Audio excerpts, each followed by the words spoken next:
little brother has taken control, shoveling dirt in every hole. Predators to condemn your soul, watching you and watching me. We're all connected but separated, misunderstood and so frustrated. A million armies of one have invaded, watching you and watching me. We live behind glass curtains and act like nothing's wrong. Soon you will belong. I know you're out there somewhere. We've watched you for so long. We wait for you to fall. We'll expose you all. I know you're out there somewhere watching me. The little brother wants to make headlines, be immortalized. Everyone's got an electric eye with the digital spies. They've watched you for so long. I know you're out there somewhere watching me.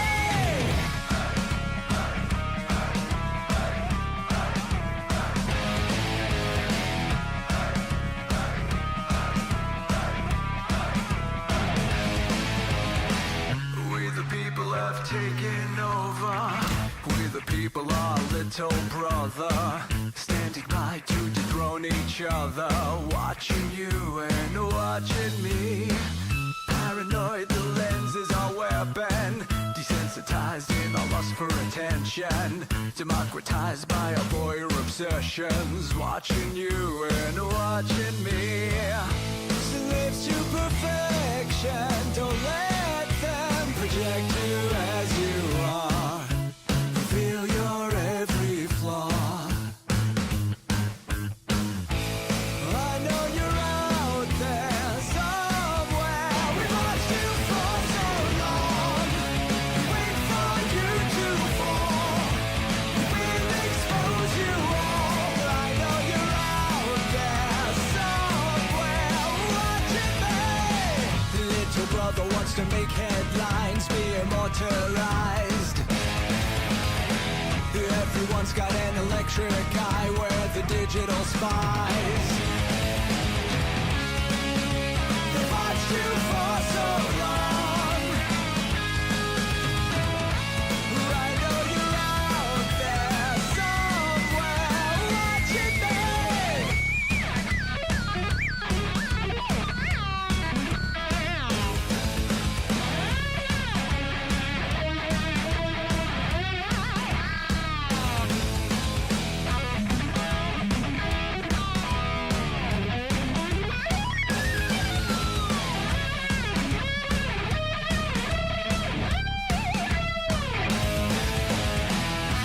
I know you're out there somewhere. This is the new totalitarian state. 1,000 eyes are waiting for you to break. Stay in line, don't make a mistake. We're watching. We watched you for so long. We wait for you to fall.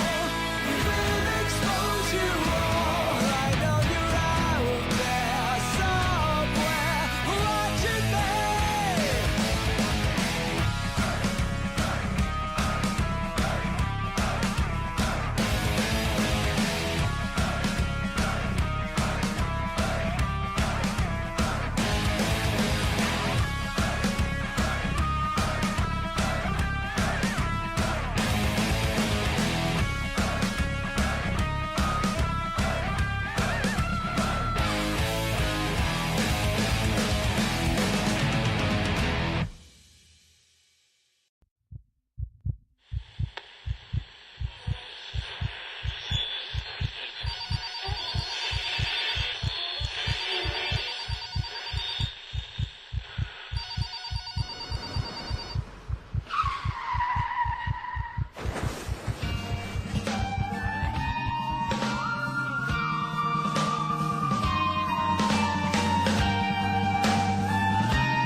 your experience begin right now.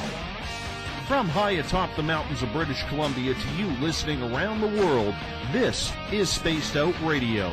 You can follow us on our website, spacedoutradio.com, on Twitter, @SpacedOutRadio. Give our Facebook page a like, Spaced Out Radio Show.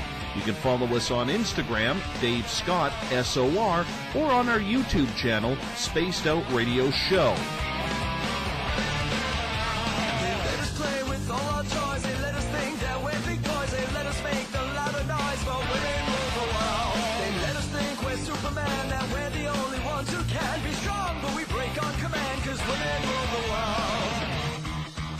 Buckle up, space travelers. It's time to go for a ride as we are live on Spaced Out Radio.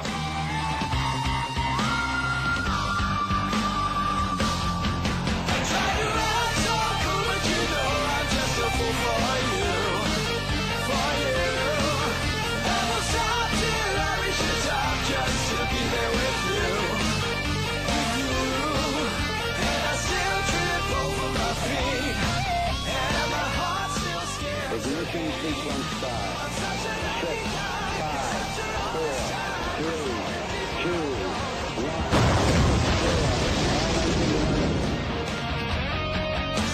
The deeper I go, the deeper I fall.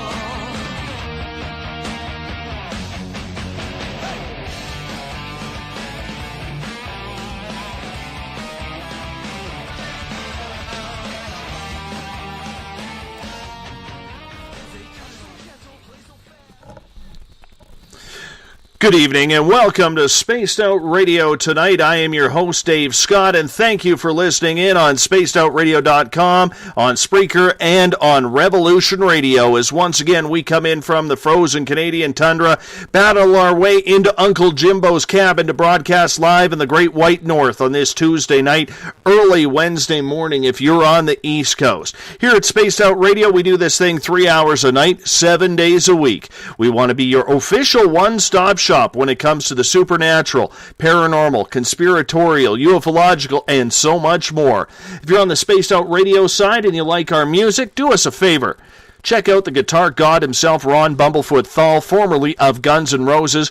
Bumblefoot is the official music of Spaced Out Radio. You can follow us on Twitter @SpacedOutRadio. Give our Facebook page a like, Spaced Out Radio Show. On Instagram, I can be followed at Dave Scott SOR. Subscribe to our YouTube channel, Spaced Out Radio Show, and our website is spacedoutradio.com.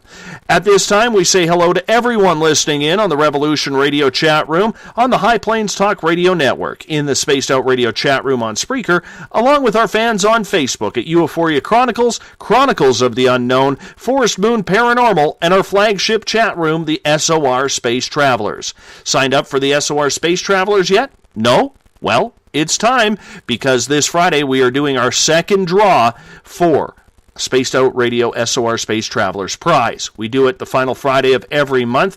With your membership, you get access to the monthly prize draws, access to private group interviews, access to a special section on our website, and so much more. While visiting our website, you can read our latest blogs, as well as check out the SOR Spacewire by our news director, Eric Markham.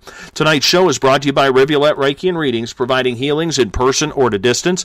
PurplePlates.com, helping heal your body, mind, and soul. The new Agora newspaper is the official paper of this show, and the iTunes app, Spirit Storybox.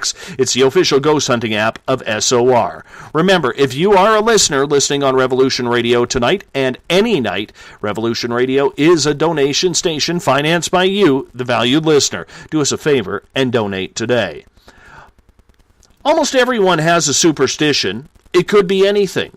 Some people like to call it routine, but hey, if you forgot to put your left sock on first or brush your hair from right side instead of the back, man, doesn't your day seem ruined? Friday the 13th. Don't walk under ladders. Break a mirror and you're done with 7 years bad luck. Who came up with this stuff? Seriously. Athletes tend to be some of the most superstitious people out there. Does anybody remember Chicago Cubs pitcher Turk Wendell? His record wasn't all impressive during his big league career, but his list of superstitions were. jumping over the baselines to get to the mound, chewing black licorice on the mound between pitches, only to brush his teeth between innings, an umpire throwing a ball out to him? Well, that's a no-no. Bounce that ball off his chest before he throws it again.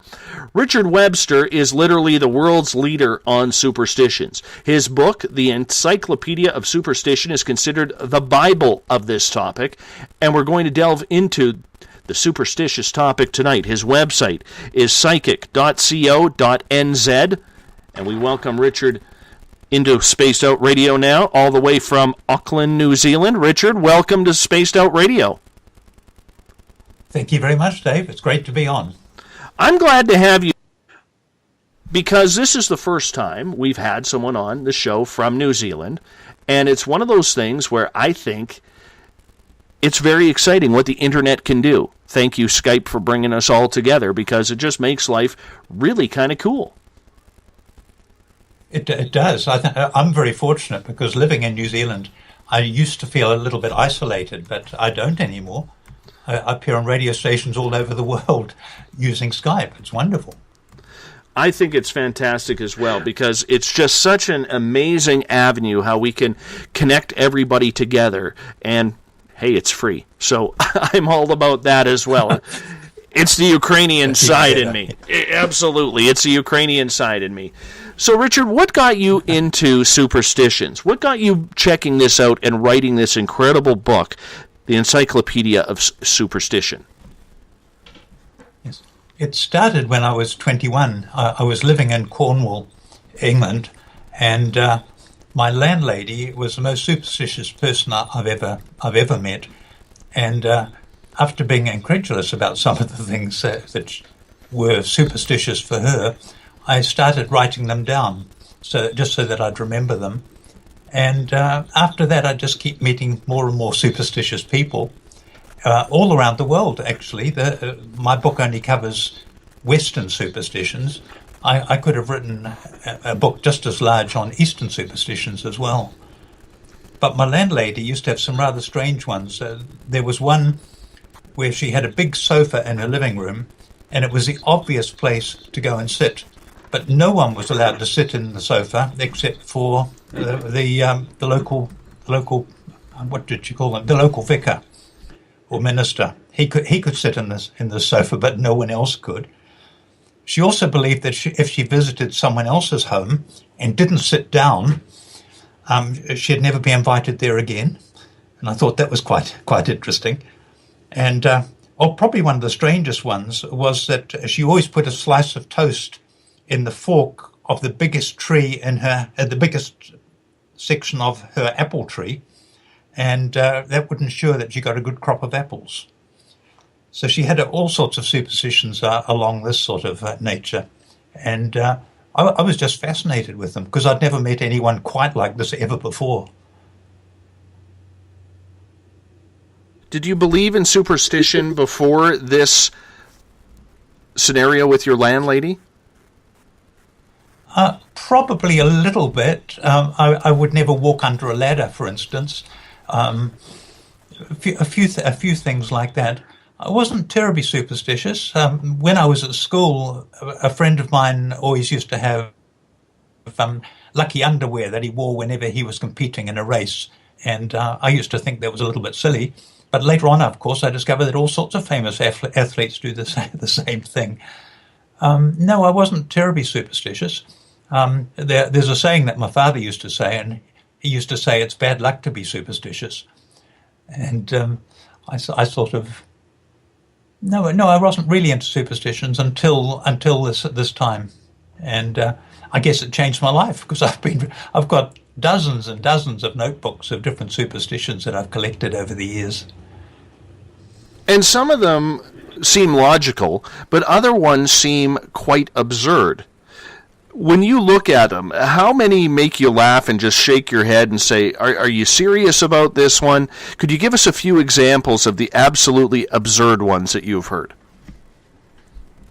Okay. Well, sort of make me laugh. I think a lot of them make me laugh. For instance, if your nose itches, this is again from my landlady in Cornwall. If your nose itches, one of four things will happen: you'll get kissed, you'll get crossed, or you'll be irritated. And if none of those things occur, a fool will shake your hand. And that used to make me laugh. And another one, which I'd forgotten, is if you pick dandelions, you'll wet the bed. Now, goodness knows where those superstitions came from. Oh, absolutely. And you know, when you think of some of these that are out there, especially in athletics, and we'll get into that a little bit more, it's crazy how people have really lived their lives with this, almost on an obsessive compulsive disorder. Yes, it is with many people. I'm keen on English football, and there was a famous football star called Nobby Stiles, and his superstition was never to tie up his shoelaces until he was actually onto the field. So that's probably silly to other people, but he must have accidentally found himself on the field with the shoelaces untied and performed well, and therefore it became a ritual that he did ever after. It's sort of typical of the superstitions that sports people have. Well, and you know what? Let's focus in on sports here for a minute, because there are so many, and it doesn't matter what sport that people are playing. Wayne Gretzky, the icon of hockey, used to tuck in the right side of his jersey. You know, I mentioned in the intro, yes. Baseball pitcher Turk Wendell had to brush his teeth in between every innings. Michael Jordan had to wear his North Carolina shorts underneath his Chicago Bulls shorts for good luck. Yes. You know, where do athletes come up with this stuff? Is it comfortability? It is, because they're in a very uncertain occupation. You know, if an athlete, a hundredth of a second can sometimes make a difference becoming first or second. So it's a bit like actors. Any career where there's a lot of uncertainty, superstitions abound. And another one I know is Jack Nicklaus. He always carried 3 pennies with him when he played a round of golf, and that was of vital importance to him. So yes, it's interesting. He must have won a tournament and discovered that he had 3 pennies in his pocket, and thereafter he had to do it. It's all about what works, isn't it? You know, it's about it's about paying attention to what you did, and all of a sudden, like for instance in hockey, it doesn't matter if you're playing on the junior level, the minor level, or you're playing rec league hockey or professional hockey.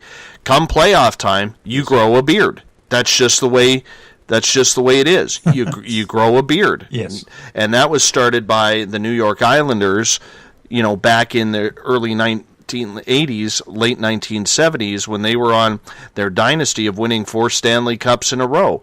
So you try and almost play copycat. So would you then say that a lot of superstition is copycat from what people have done that made them successful? Oh yes, it's called learned superstition, and scientists have actually proven that animals do the same thing as well. A famous scientist called B.F. Skinner published an experiment on superstition in pigeons about the time I was born, back in the 1940s. And he found that if he fed the birds at a given period of time, no matter what the birds were doing, they would quickly learn to repeat that behavior in the hope that would bring them another piece of food. So they learned to perform in a certain way in the hope of expectation of getting more food. So it was learned behavior. So would you consider it then just bad habit? Oh, no, I don't think it's a bad habit. It actually serves a very good purpose in many people. It makes people feel more at ease and more comfortable. I'm sure a sports star going out on the field wearing his lucky sock or whatever would feel much more comfortable and more relaxed and ready for the game than if he wasn't wearing it. So I think they serve a lot of useful purposes as well. I don't think they're necessarily harmful. Have you ever talked to any athletes and just asked them, why do they do this? Yes, I have done. I've spoken to a number of athletes about it over the years, and they all tend to laugh as if they know that it's irrational, but they say that whether they believe in it or not, it works. So they do it. And if they believe it works, it probably does. They probably play better as a result. I'm still trying to figure out, because I'll be honest with you, when I played hockey, I was a superstitious guy. If I had to put my right equipment on first and then my left side. I had to tape my hockey stick a certain way. When I played baseball, my glove had to be feeling the right way, and you go through your motions, your warm-ups, your routine, and absolutely everything that is comfortable, because if you didn't do it, you knew you were going to have a bad game, or you knew you were going to not be able to perform well in practice. How does that mentality work? Where if you don't do it the way you have trained yourself to do it, that it automatically seems to affect you on a negative connotation. Yes, it becomes a self-fulfilling belief. You believe that if you don't do those things, things will go wrong, and you subconsciously make it happen. Whereas if you do those things, you feel more confident, and therefore you do perform better. So if you look at it that way, superstitions actually work. I got to hit you up, Richard. What are your superstitions? My superstitions? I used to say that I don't have any, but I do seem to have one. I've got a Rubik's Cube sitting on my desk, and every morning before I start work, I mix up the cube and then solve it. And I believe that if I do that, I'll have a more productive day as a result. And it was just became a habit. But my wife laughs and she says it's a superstition, and it is, of course. So I'm sitting here. And I've got. Go ahead, please. Yes. Go ahead, please. No, I've got several Rubik's Cubes here, just in case I don't have one, can't find one when I need one in the morning. So that's probably superstitious as well. I think I gave up the Rubik's Cube in probably about 1986 after I actually had to take it apart to put it back together. It drove me nuts. I remember the first time. The old ones used to have stickers that you could peel off, so I peeled them off and stuck them to make it all right again. But actually, it's not hard to do, and as I'm doing it every morning, I can normally do it in a couple of minutes. Oh, wow. But I think the world record is actually 17 seconds, so I'm slow. Well, I'd be there for days, man. I would be there for days. That's one puzzle I have not figured out. So I was thinking before the show, Richard, what do I do that is superstitious around here preparing for a show? Because I have so much going on, because I'm my own producer, I'm my own editor, I'm my own writer, I'm my own host. So I have 4 jobs going on. And, I can honestly say that I have to have music playing before the show. During the introduction, I tap my pen, usually on my desk or my paper, kind of like I'm playing the drums, even though I'm not a drummer by any sorts. And I have I don't know if you have them in New Zealand, but I have a Vicks nasal inhaler that I have to clear my nostrils before every show. Yes. So we have those here. We have those here, but I've never looked at them in that way. Oh yeah, they work very well for radio. Yes. So that'd be perfect. So when I look at the routine, if I'm not, for instance, in my studio by, oh goodness, we go on air at 9 p.m. Pacific, which means I try and get in here about 7:45, 7:50. I tell you, if I get in here at 7:51, 7:52, oh my goodness, does it ever feel like I am literally running out of time, that everything is in a hurry and I'm in a panic and I just don't know where I'm going. I might as well cancel the show. I mean, a lot of people become anxious when their routine is changed. Have you ever studied anything with anxiety in regards to superstition? No, I haven't. I've observed it, of course, because a lot of people become anxious if they can't follow their normal ritual. But I haven't studied the anxiety aspect as well. But it would certainly be a way of conquering anxiety, wouldn't it? Well, or it flares you up, my friend. Or it flares you up big time. It flares you up big time. Yes. I have a question from the anxiety. Oh, yes, please go ahead on the anxiety. Oh, anxiety can be very dangerous in some ways, but it can also ensure that you perform better, because that degree of nervousness can often make you perform better than you would if you weren't anxious. So there are pros and cons to it. But the people who suffer from chronic anxiety, it must be an awful life for them. And I suggest that they carry a little lucky charm that they can keep in a pocket and just gently rub it if they're feeling anxious about anything. And I find that helps most people. Do you deal with lucky charms as well? And do those work? Yes, I do. Yes, they work because for the same reason. You if you believe they work, they work. Niels Bohr, who was a very famous Danish physicist who won the Nobel Peace Prize, he had a horseshoe attached to above the door of his barn, and someone said to him, "Surely a scientist can't think of any others and to notice it's there." It certainly brings me pleasure. I have a couple questions from the SOR Space Travelers who follow us on Facebook. This one coming from Bill Cardwell. He is asking, Richard, do you think superstitions can be a healthy part of our life? Yes, I do, because they provide comfort and ease, give more confidence. So I do believe they're healthy. In some ways, they can also be unhealthy.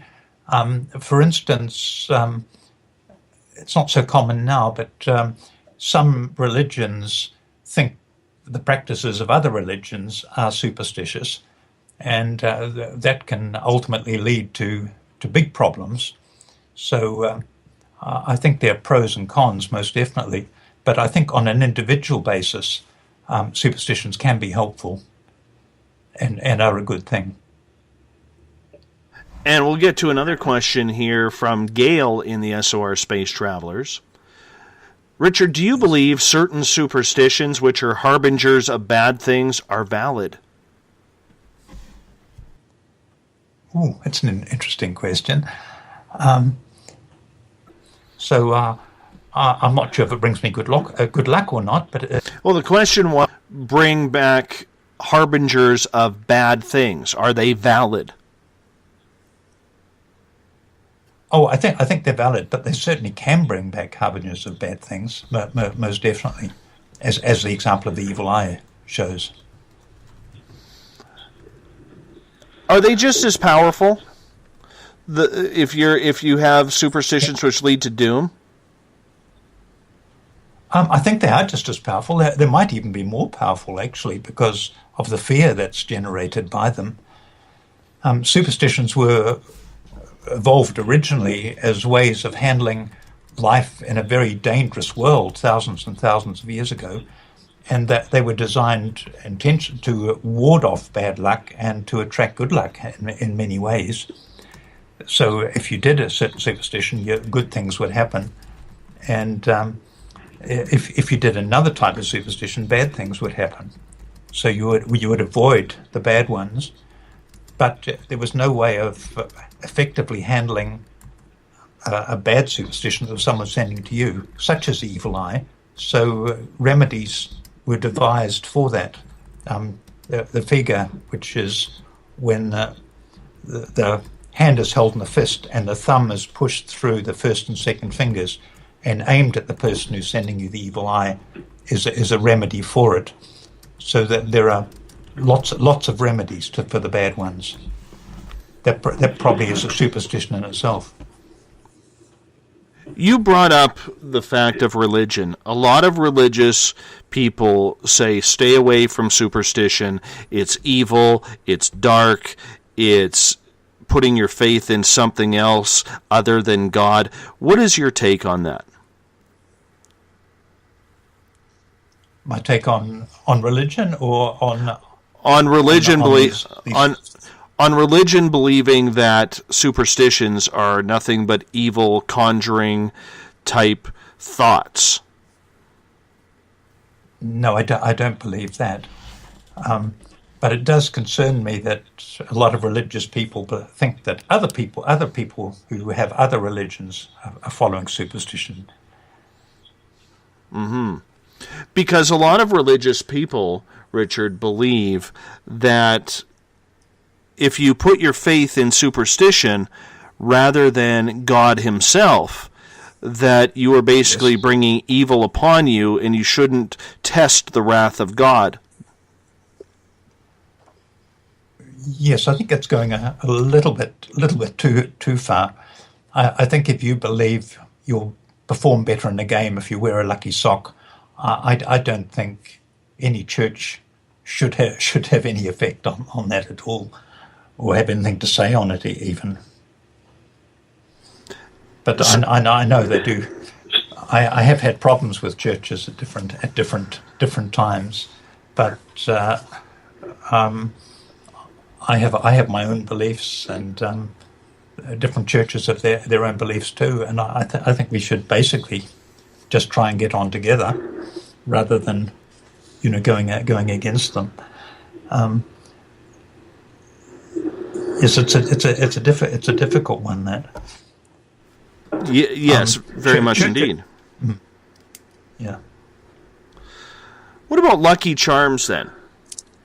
Because whether Yes. it's a rabbit's foot, or somebody wearing a Christian cross, or maybe has a lucky bracelet or something along those lines, Michael Jordan's North Carolina shorts. Yes. What about putting faith in Lucky Charms? Is the luck that goes into them brought on by what's internal in the person using it, or are there actually really true lucky objects out there? Oh, I wish they were. No, I think Lucky Charms are very valuable because they give people confidence, and because of that, and because of the change in outlook they provide, they do provide good luck for the person who owns it or wears it. So I am a great believer in Lucky Charms. I wrote a book on the subject. I wrote a book called 365 Ways to Attract Good Luck, which was partly about Lucky Charms, and I've written another book called hang on, I can't remember what it's called. I think it was called Amulets and Talismans for Beginners, but it had a large section on Lucky Charms in it as well. I think a charm is more for general good luck. An amulet is something that people wear or carry, and with the special intention of attracting something to them. But a charm is a little bit more general. People just carry a charm just for general good luck. What do you carry? We won't tell anybody. Oh, I've got a little pendant made of greenstone that I wear around my neck, and a friend of mine made it for me and gave it to me, and I've worn it ever since, and it's my lucky charm. I don't feel concerned if I don't wear it everywhere I go, but the chances are fairly slight that you'd find me without it, because it's just a habit. I always carry it with me.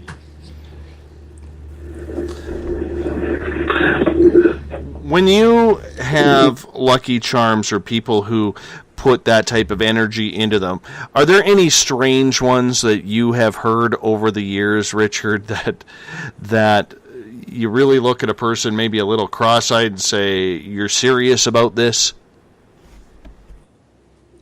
Yes, I've got a friend. He's actually a magician, as a conjurer, and he has got one of those fortune-telling fish. I don't know if you're familiar with these. It's a little bit of, I'm not sure what it's made of, a bit of cellophane, and you put it on the palm of your hand, and the heat of your hand makes it turn in different shapes, and each shape is interpreted as meaning something.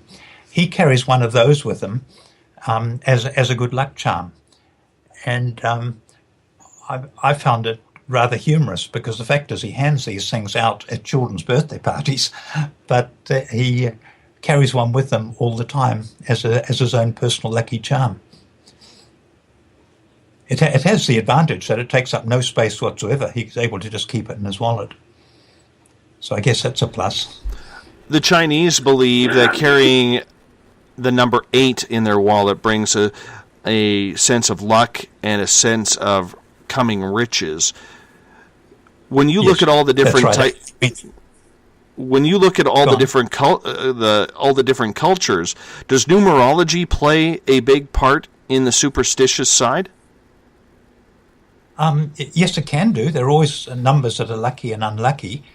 You mentioned number 8, which means money in the near future. Number 4 is a homophone for death. So number 4 is not a good number for the Chinese. So they are two examples. I was, for the first time in my life, a couple of weeks ago, I was staying at a hotel in Vancouver, and it had floor number 13. I think it's the first time I've ever seen number 13 on the floor of a hotel ever. Oh, I'm not going there. We were on the 13th floor, so I was made sure that I was wearing my lucky charm that night. When did the number 13 become bad luck? Because for so many people, for a number of years, you never saw an athlete wear the number 13, especially here in North America. And then all of a sudden, now it seems like almost every team out there has someone wearing the number 13. Oh, is it becoming a good luck thing now? Yes. Because it used to be. It used to mean good luck. So it's interesting that it actually became bad luck.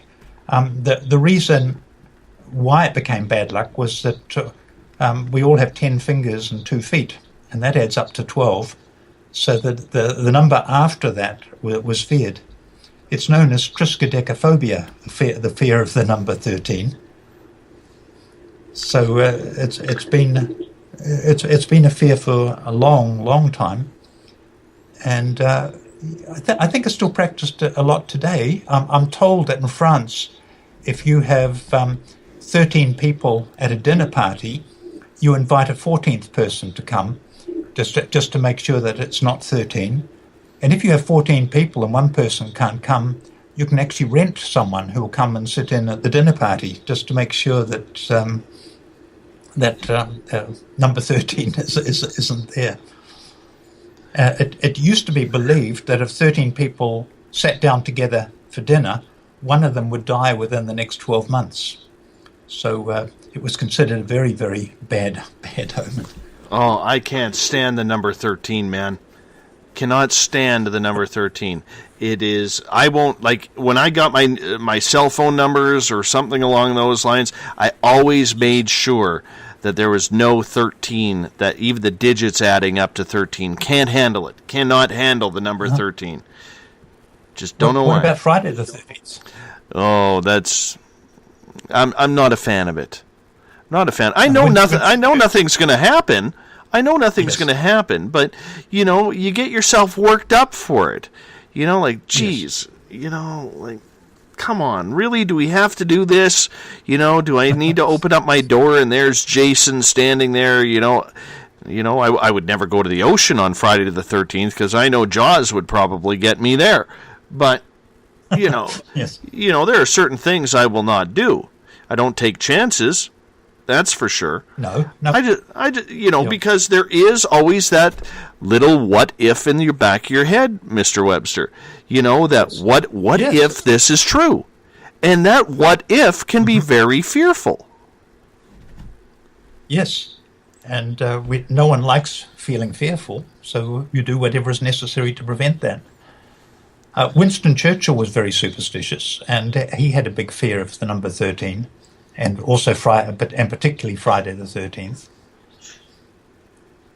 He also patted every black cat that he could find, whereas other people consider black cats to be bad luck. So it's interesting. It depends on the viewpoint and belief of the person who has the superstition, because the reverses can sometimes apply. Has superstition been right through time historically? Yes, it goes back to primitive man, Stone Age times. And that was just because life was just so uncertain. And people were in imminent danger or of all sorts of things all the time. So superstitions developed way back then. And I believe they're just as popular today. The sales of Lucky Charms are just as good as they ever have been in the past. And people just seem to be just as superstitious today as ever. Superstitions change. When I was growing up, there was a superstition that if you're walking down the street with a friend and you had to separate briefly to go around something, or if someone was walking in the other direction, when you came together again, you both had to say bread and butter. And the reason for that is that once bread has been buttered, it can't be unbuttered.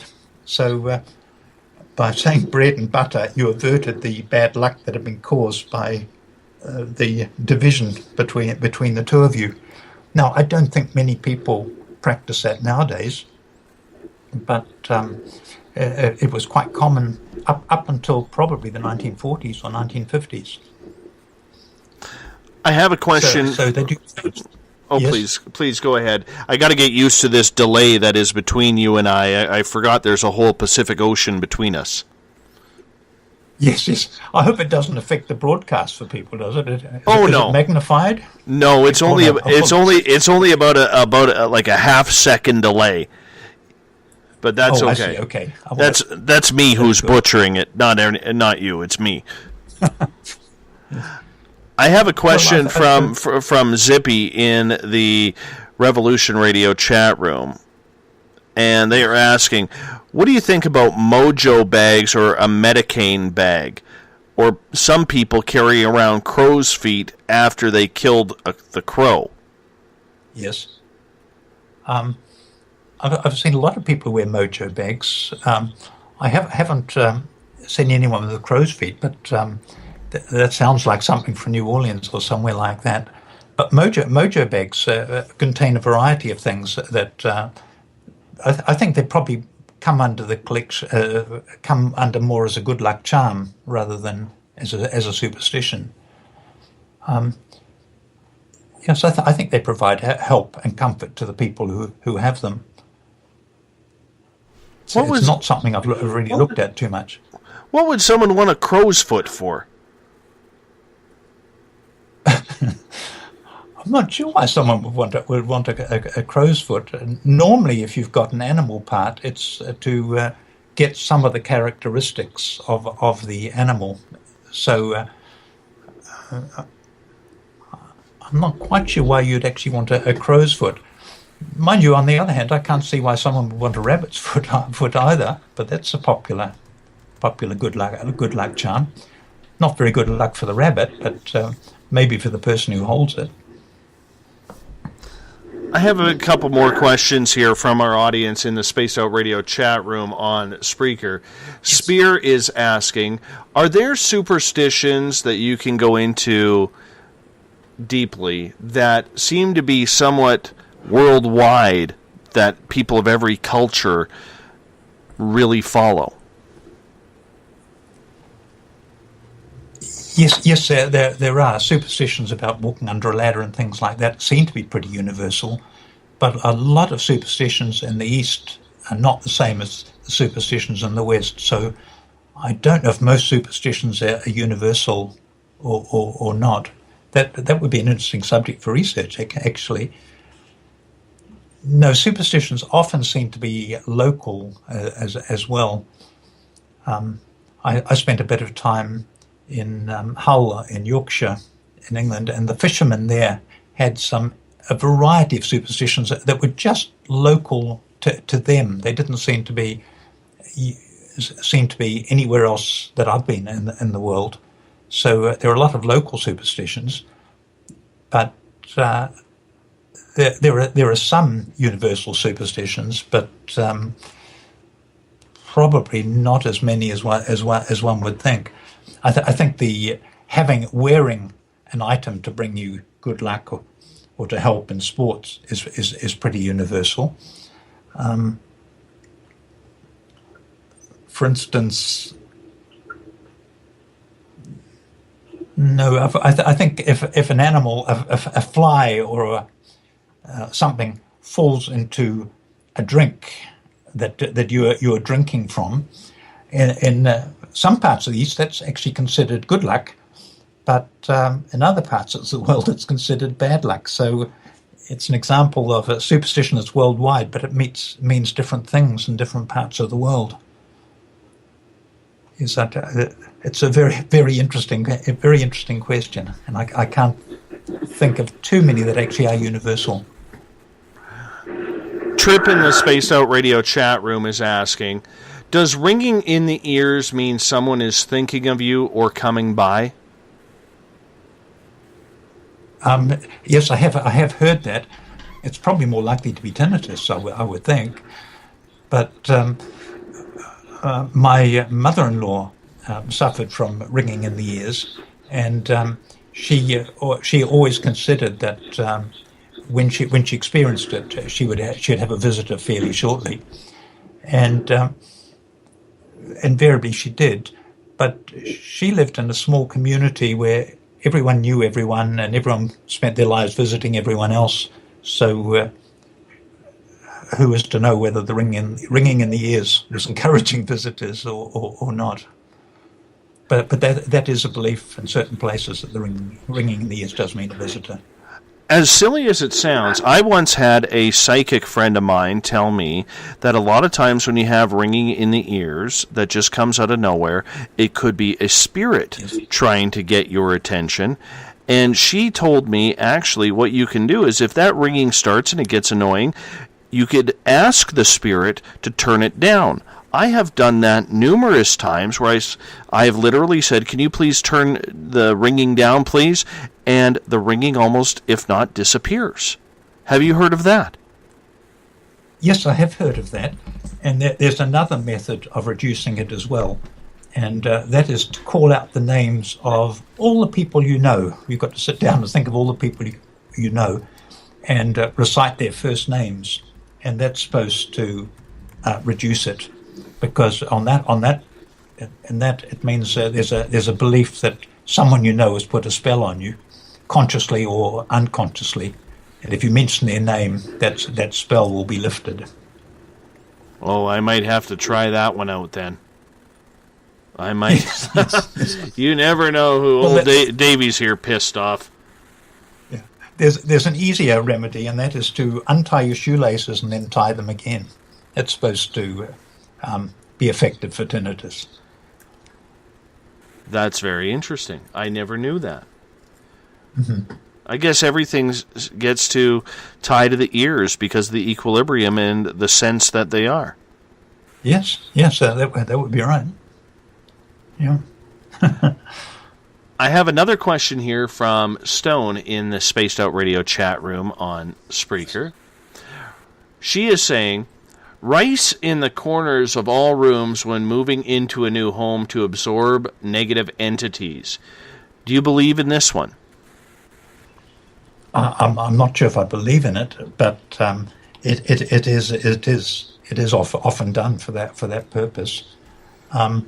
Rice normally means good luck and attracts good luck because it used to symbolize fertility and prosperity, and it was thrown at married couples before confetti was invented.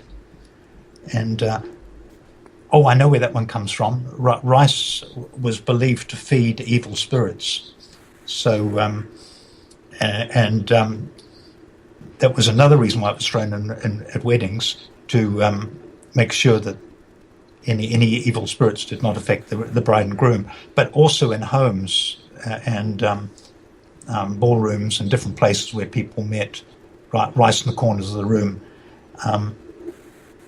would attract the evil spirits. And by the time they'd finished eating, everyone would have gone home. So yes, rice has been used for that purpose forever. Salt as well. Salt being used as a purification. Yes, that's right. Would you, on a spiritual side or a superstitious side, recommend people moving into a house, or if they think a house has an entity, to put salt all over the place? Only if they believe it will help. It will help.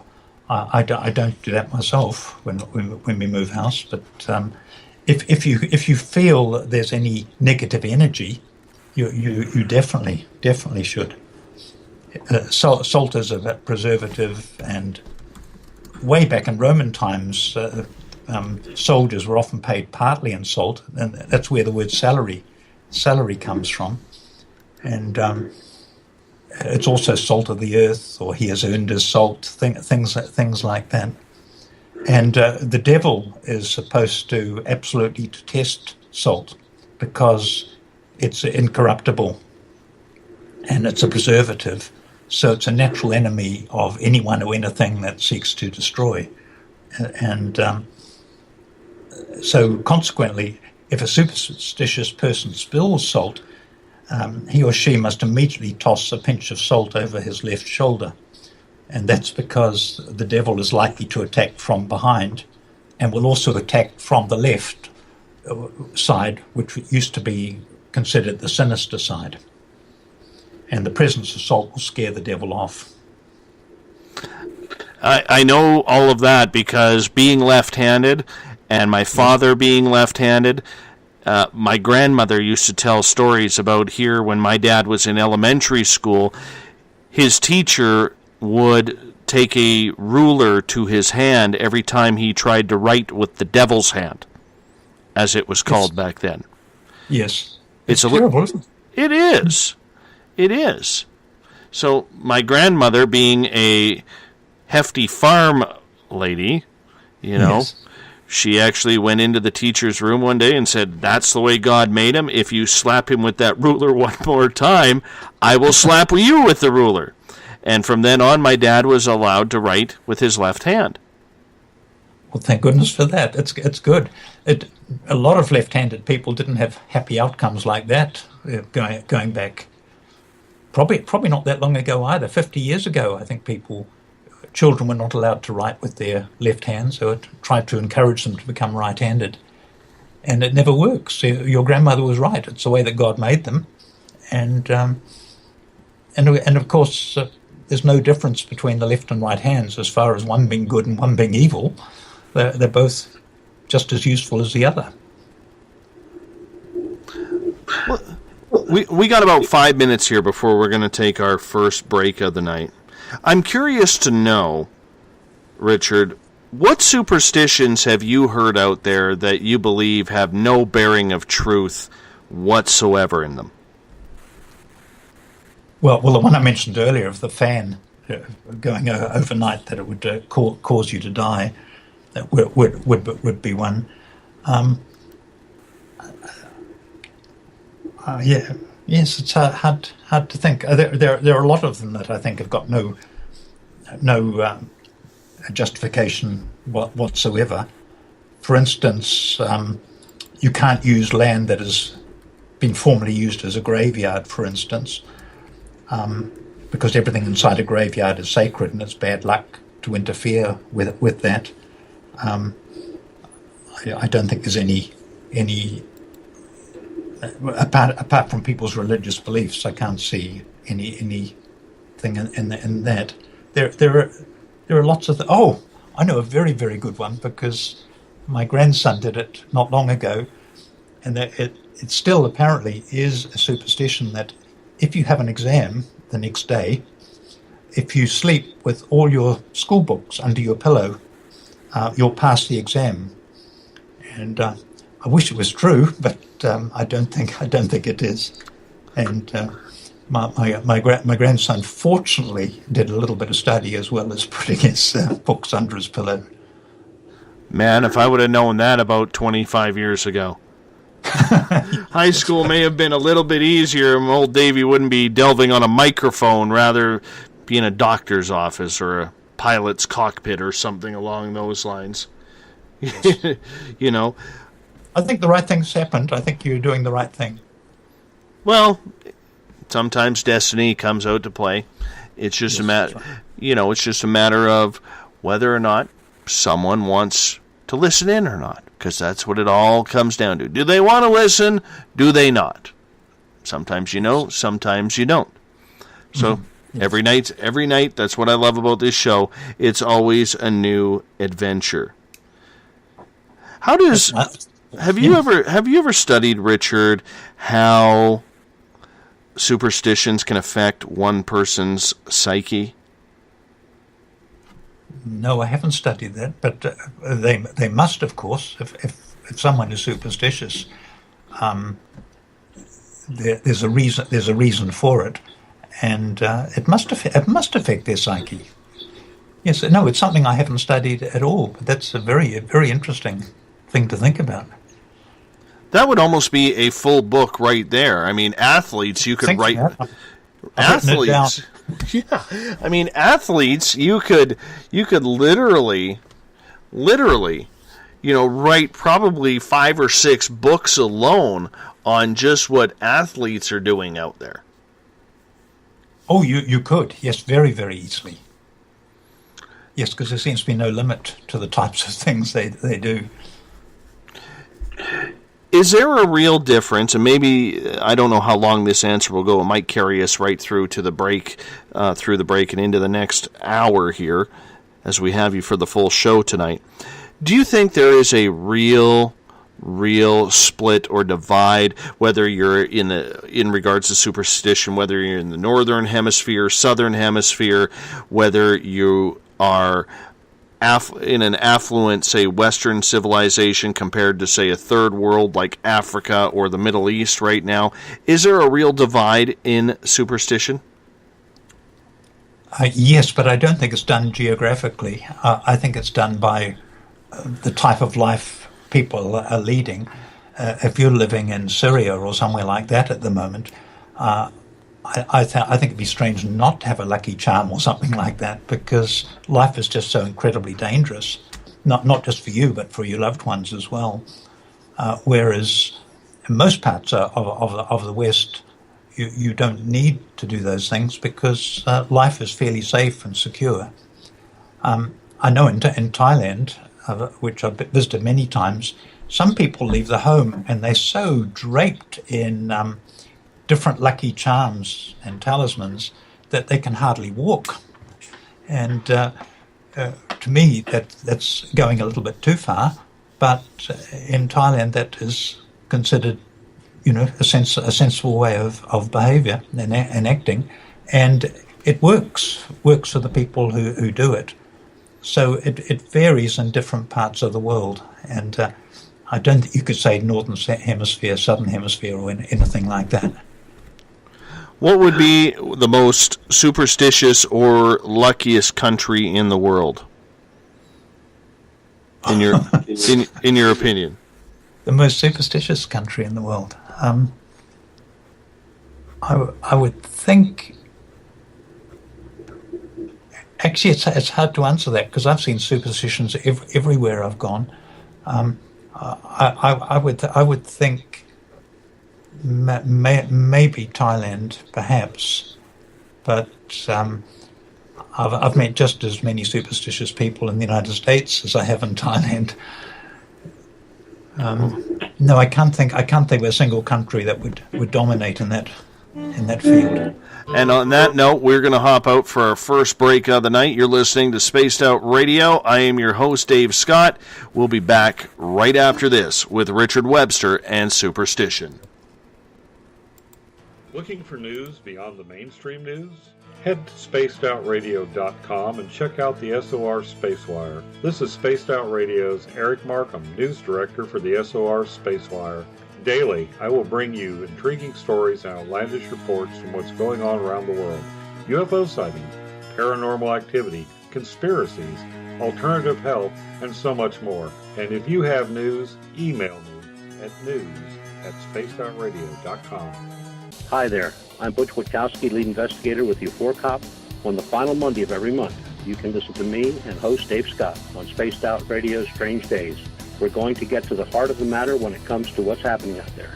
People are seeing and experiencing things from ET contact to Bigfoot, and I want to hear about it. Your experiences are what we investigators need to help solve these unknown mysteries. So tune in at spacedoutradio.com.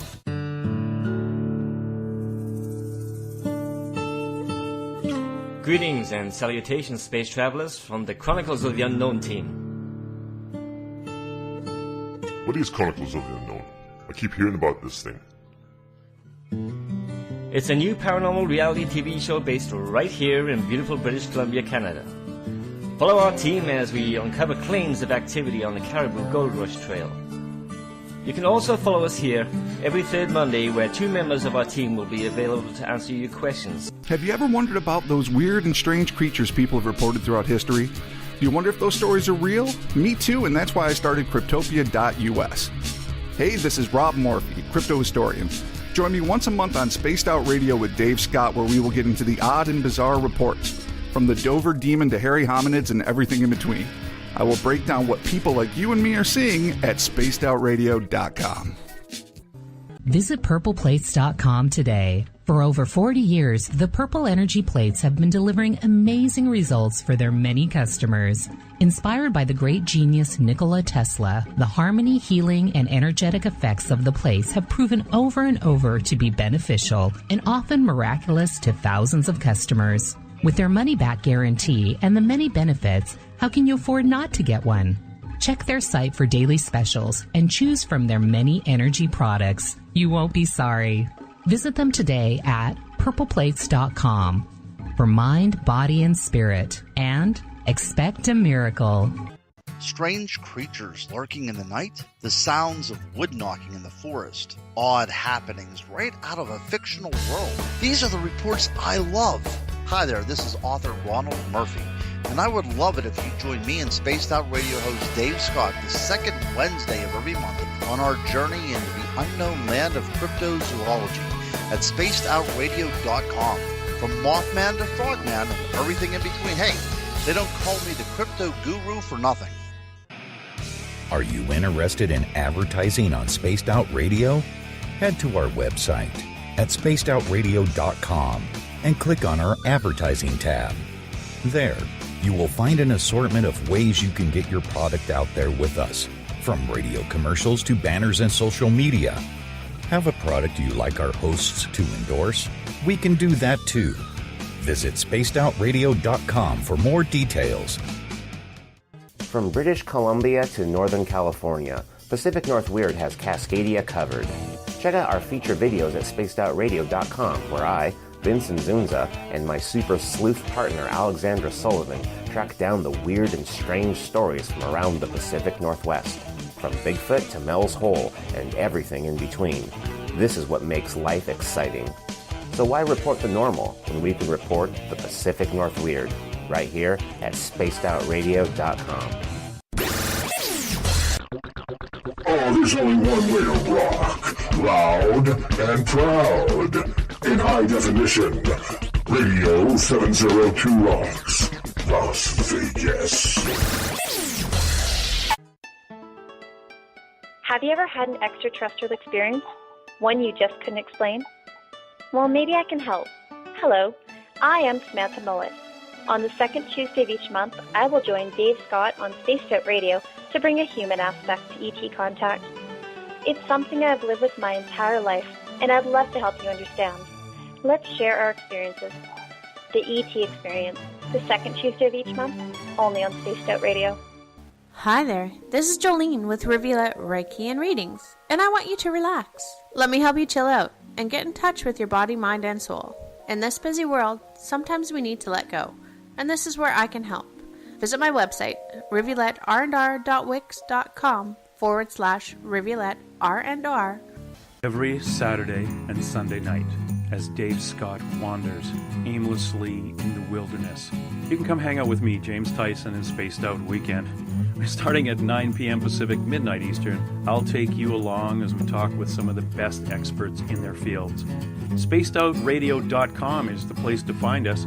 So sit down, relax, put your feet up, enjoy the topics like the paranormal, supernatural, intuitiveness, and so much more. Hope to see you there. Hi there, this is your psychic medium Joanna, and I would love it if you would join us every other Sunday on Spaced Out Weekend. With host James Tyson, we'll bring you personal psychic messages on two mediums and a large. Questions about love, life, career changes. We would love it if you would come and join us live. Call in and listen in for the experience. Allow us to open the doors to your other side.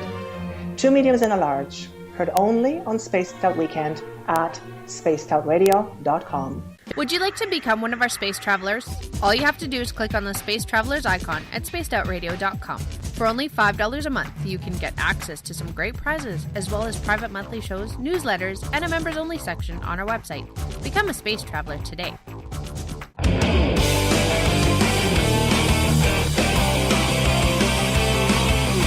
Do you have a topic or a guest that you'd like to hear on Spaced Out Radio? Let us know at spacedoutradio.com, where you can sign up to become a Space Traveler member today. Or you can find us on Twitter at Spaced Out Radio and on our Facebook page, Spaced Out Radio Show. I don't want to take a thing from you, I just want to feel like something real with you. Welcome back to Spaced Out Radio tonight. I am your host, Dave Scott. Good to have you with us. If you're taking part in the SOR Space Travelers Club, the Spaced Out Radio chat room on Spreaker, or on the Revolution Radio chat room. Remember, if you're on Revolution Radio and listening in, the RR is a donation station funded by you, the valued listener. Do us a favor, donate today. If you are a member of the SOR Space Travelers Club, Bill Cardwell has set the password for tonight. It is Shibboleth. Shibboleth is the password. I have no idea what that is, but Bill sets a new password every night for us, and we thank Bill for doing it. Shibboleth is your password for the night, Space Travelers. Use it wisely. Tomorrow night on the show, Victor Vigiani will join us once again. He is a Canadian ufologist. We're going to talk about UFOs, disclosure, and what the Vatican knows about UFOs and aliens. That's tomorrow night, starting at 9 p.m. Pacific, midnight Eastern Time. Hey, if you want to follow us on social media, you could do so on Twitter, at Spaced Out Radio. Give our Facebook page a like, Spaced Out Radio Show. On Instagram, I can be followed at Dave Scott, SOR. Subscribe to our YouTube channel, Spaced Out Radio Show. That's where we store our archives. And our website is spacedoutradio.com. While there, you could sign up for the SOR Space Travelers Club. It is only $5 a month. With that, your name gets put into monthly prize draws. You get access to a special section on our website for your own postings, pictures, videos, whatever you got, and so much more. You can read up on our latest blogs. Mine is about the paranormal. By clicking on the blog tab at the top of the website on the home page, you can check out our music band, the guitar god Ron Bumblefoot THAL, formerly of Guns N' Roses, who takes care of all of our musical needs for Spaced Out Radio, and check out the SOR Space Wire by our news director Eric Markham. Tonight, we are talking superstition.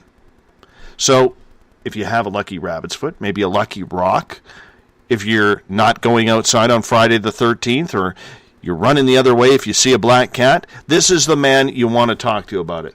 Richard Webster has a book called Encyclopedia of Superstition. His website is psychic.co.nz. That's the English way of putting it, not Z, Z. But for our American listeners, it's Z, NZ. Richard, welcome back.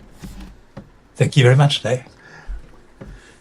Right before the break, we were talking about superstitions, what you believe and what you don't believe. I have a couple more questions here from our audience members, if you don't mind. Gail is asking in the SOR Space Travelers Club, crows are harbingers of death. If you find a dead crow, it is a sign of good luck. You wear the foot to keep the good luck going.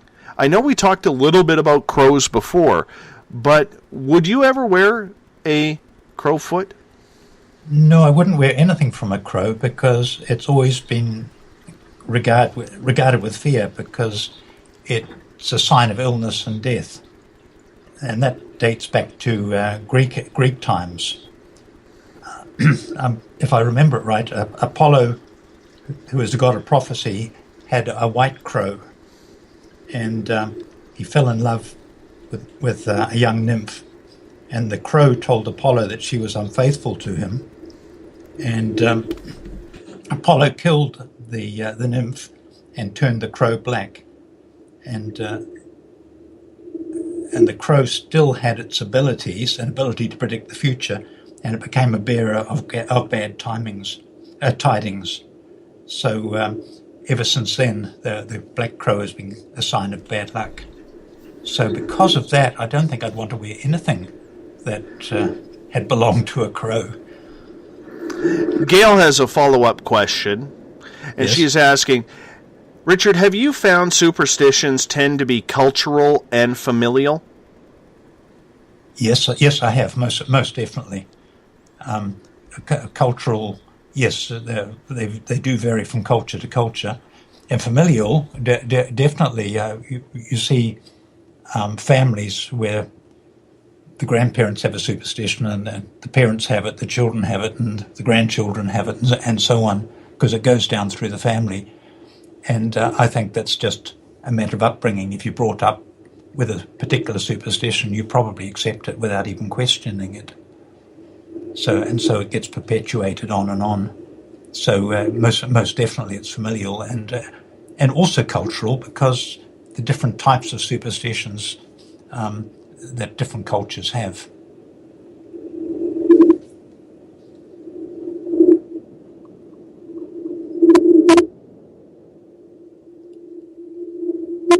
Oh, I've lost you. Have I lost you? No, there we go. It was just a little Skype blip there. Yes, okay. Robert Rose is asking, the notion of hell brings or being hot or cold could be considered a superstition as well in each culture. Do you believe this? Well, I don't believe in hell for a start, but I can see why it was devised to keep people under control, a couple of thousand years ago. But I think the only hell is the hell that we make of our own making. We can make our lives a hell with our thoughts, and that's the only hell that I believe in. We'll get to another question here. What about the tie between superstition and the paranormal? And the reason why I ask that is Stone made a comment in the Spaced Out Radio chat room on Spreaker by saying her Nana would knock on the wall 3 times when she heard a knock without anyone there to make it. Is there a real tie between the paranormal and superstition? I personally don't think so. I'm interested in both in both the paranormal and superstition. I don't think there's a tie, except some people would consider a lot of paranormal things superstitious. But apart from that, I don't think there's any relationship. For instance, a lot of people, if they've got a problem, would go and have their palm read, whereas a lot of other people would consider that a superstition. To follow up her question, Stone is asking, Richard, what Maori superstitions are you aware of? Oh, I need to be careful here with. I actually can't think of any offhand. I'm sure there are plenty, but which may or may not be used today. But I'm not aware of any offhand. I know they believe in a fairy, and roads have been built which have had to have a curve in them so that they wouldn't interfere with the home of this mythical creature. But I'm not aware of anything else. How about dream catchers? Yes. Do you believe that they have the ability to keep bad spirits away and keep good dreams and good spirits in? I do, if you believe that to be the case. Yes, I do then. I think a lot of people have them for that purpose. So a lot of people have them simply as a little bit of decoration in the bedroom. Mm-hmm. But I think that dream catchers serve a useful purpose. I had a granddaughter who used to suffer terribly from nightmares, and they put a dream catcher in her room, and she stopped having the nightmares. But the trouble is, I don't know if the dream catcher did that or whether in her mind she felt more at ease because she knew the dream catcher was there.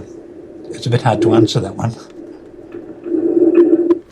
I find it very interesting because I always had a dream catcher in my daughter's room, and yet she had been seeing spirits literally since she was about 18 months old. Yes. And, they would still scare her no matter what was happening, especially in the haunted house that we lived in at that time. But it's amazing how children can pick up on that whole perception. Do you find children to be superstitious? I find them to be psychic. I thought that was what your question was going to be. They seem to be more intuitive than adults, actually. Superstitious? No, I don't think so. I think superstition is a learned behaviour more than something that's natural, unless you discover something works and then follow it through, continue doing it as the athletes do. But children don't normally do that sort of thing.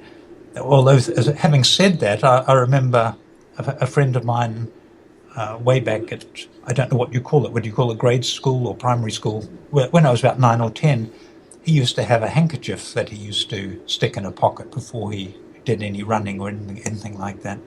So that was someone who was superstitious at the age of 9 or 10. Gloria has a question in the SOR Space Travelers Club. How did garlic become used to ward off bad spells? Garlic. Yes, garlic has always been considered something that purifies, and it wards off the evil eye as well, and it protects people from all sorts of illnesses and things. So it's been a form of protection for thousands and thousands of years. I think it goes back to the ancient Egyptians, actually, and it's used for protective purposes. The Roman soldiers used it to give them courage, so they used to carry it with them. Sailors used to carry it to protect them from shipwrecks. Brides carried garlic to protect them at their weddings. There are all sorts of cloves of garlic were hung around the house to provide protection. I remember seeing that when I was a little younger. I still see it occasionally, and so garlic has always been considered a protective and purifying sort of thing. And some people in the past used to actually carry necklaces of garlic, and they were worn around their neck when they needed extra protection for some sort of purpose. So I think garlic's always been used for its protective qualities, and I think that's why it's become used in superstitions as well. I'm going to get you to move a little bit closer to your microphone if you don't mind, because we're getting a little bit of feedback from you, if that's okay. Okay. Is that better now? Much better. Thank you. Sure. Zippy is asking in the Revolution Radio chat room in regards to 1111.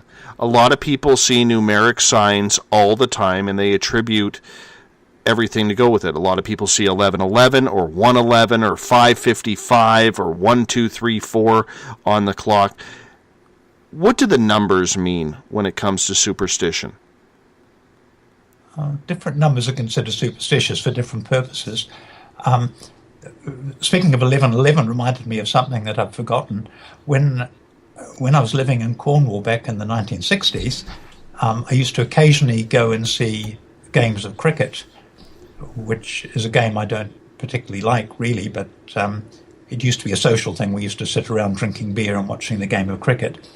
And one day, one of the batsmen had got his runs up to 111, and the person next to me told me that was a Lord Nelson, and I didn't know what it was. And he said a Lord Nelson means that he'll be bowled out in the next ball, which duly happened. And so then I asked him, what on earth was a Lord Nelson? And he said, well, Lord Nelson had only one arm and only one eye, and he had one unmentionable part of his anatomy, which gave it 111. So it became a superstition that if someone achieved 111 in the game of cricket, they'd go out with the next ball. And it often happens, and that, of course, is because the person who's at bat knows the superstition and thinks, oh my goodness, I'm going to go out, and either tries too hard or does something, and sure enough they come out. We've already mentioned numbers such as 4 and 13 and things like that, and they're also have always been superstitious numbers as well. Daryl is asking in the Space Out Radio chat room on Spreaker, do you think some people are born under a bad sign? No, I don't. I believe that some people are born in very difficult circumstances, of course, but I wouldn't say that they were born under a bad sign. No, I can't see that. Let's talk about sailors for a minute. Okay. Because one of the things I was looking at in researching this topic tonight was sailors and fishermen. Yes. They seem to have some of the most interesting superstitions out there. Did you do a lot of studying on sailors and fishermen who were going off to sea? Yes, I did a bit when I was in Hull in Yorkshire, the Yorkshire fishermen and their superstitions. And yes, there are tons and tons of superstitions. And that of course, is like actors and athletes. Their career is uncertain. And, a storm could come up out of nothing. And back in the past, a lot of them couldn't swim. So if anything happened to the boat, they would drown.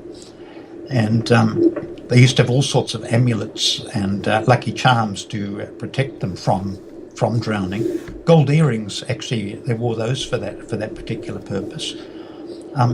They also procured calls. A call is the amniotic, I think it's called the amniotic sac that surrounds a baby before it's born, and it's normally separated from the baby before birth and comes out as part of the afterbirth. But some babies are born with the caul still over their heads, and sailors used to pay good money to receive a caul or to buy a caul because they believed it provided them with protection. So there are many more. Do you want me to give you some more? I would love it if you continued on. Yeah. Okay. It was bad luck for a sailor to meet any member of a member of the clergy, a priest or a minister, when they were on their way to their ship. It was also bad luck if they met someone who was cross-eyed or someone who had red hair, because red hair wasn't always considered a favourable thing in the past. They always stepped onto their ship with their right foot to avert any bad luck that using their left foot would cause. And they also stepped off the ship using their right foot first. Their wives were not able to go down to the wharf to see them off. Only men could be on the wharf to see the ship leave, and that they couldn't say goodbye because that was really, really tempting fate. And it was bad luck if a ship went out to sea on a Friday or any other day that was considered inauspicious. And you couldn't have dogs, and pigs and rabbits or horses on board the ship, but cats were considered extremely lucky. And rats were lucky too, and it was bad luck if rats left the ship, because that was a sign that the ship was about to sink. They believed in the albatrosses. They considered them a sign of good luck, but it was bad luck if one was killed. That's what the rhyme of the Ancient Mariner was about, of course. Seagulls could not be harmed either, because seagulls were believed to be spirits of dead sailors. So it was bad luck to harm or hurt a seagull in any sort of way. And 3 seagulls flying over a ship indicated that someone on board would shortly die. Dolphins were considered good luck. Whales were considered good luck as well. In the past, it was always bad luck to have a woman on board your boat, but conversely, or rather strangely, it was good luck if a baby was born on board the boat. And it was, funnily enough, it was good luck if you had an argument with your wife before you went on board, but it had to be a disagreement that occurred naturally. You couldn't create a disagreement with that in mind. A boat always had to be pulled out of the water bow first, and sailors could bring good luck to others. A young woman touching a sailor's shirt, particularly the collar,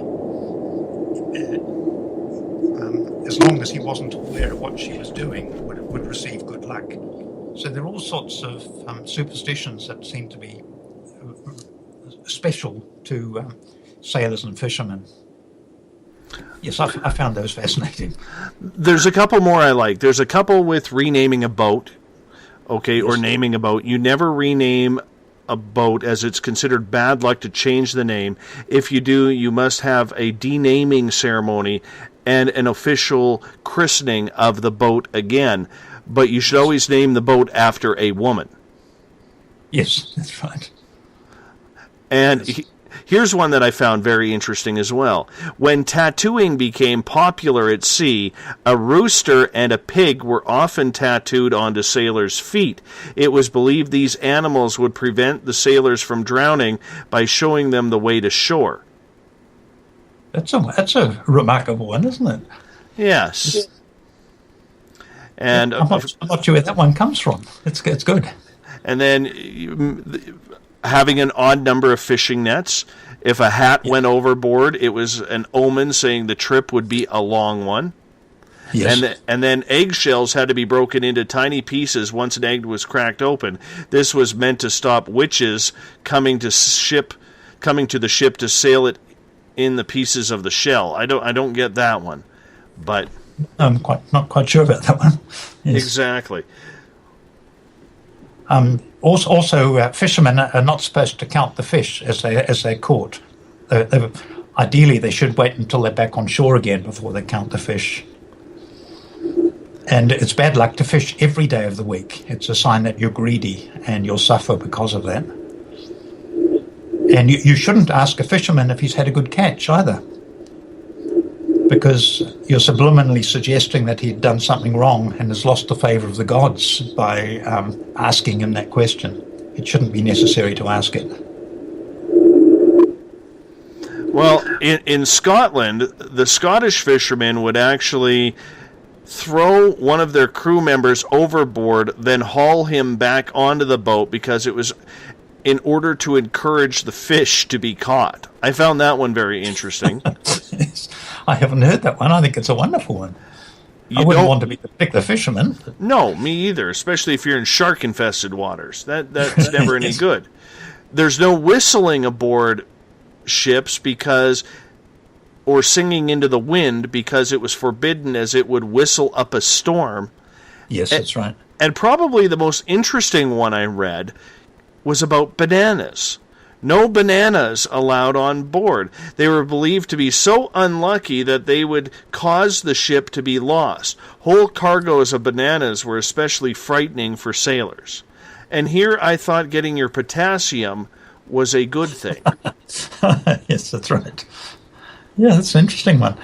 I have heard of sailors deliberately whistling to create a wind. You know, when they were caught in when they were becalmed. So it can be good and bad.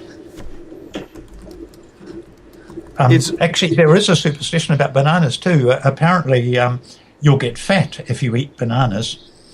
And, of course, there's no scientific basis for that whatsoever. But it seems to be a rather strange superstition. Well, I like bananas, and, you know... Yes, me too.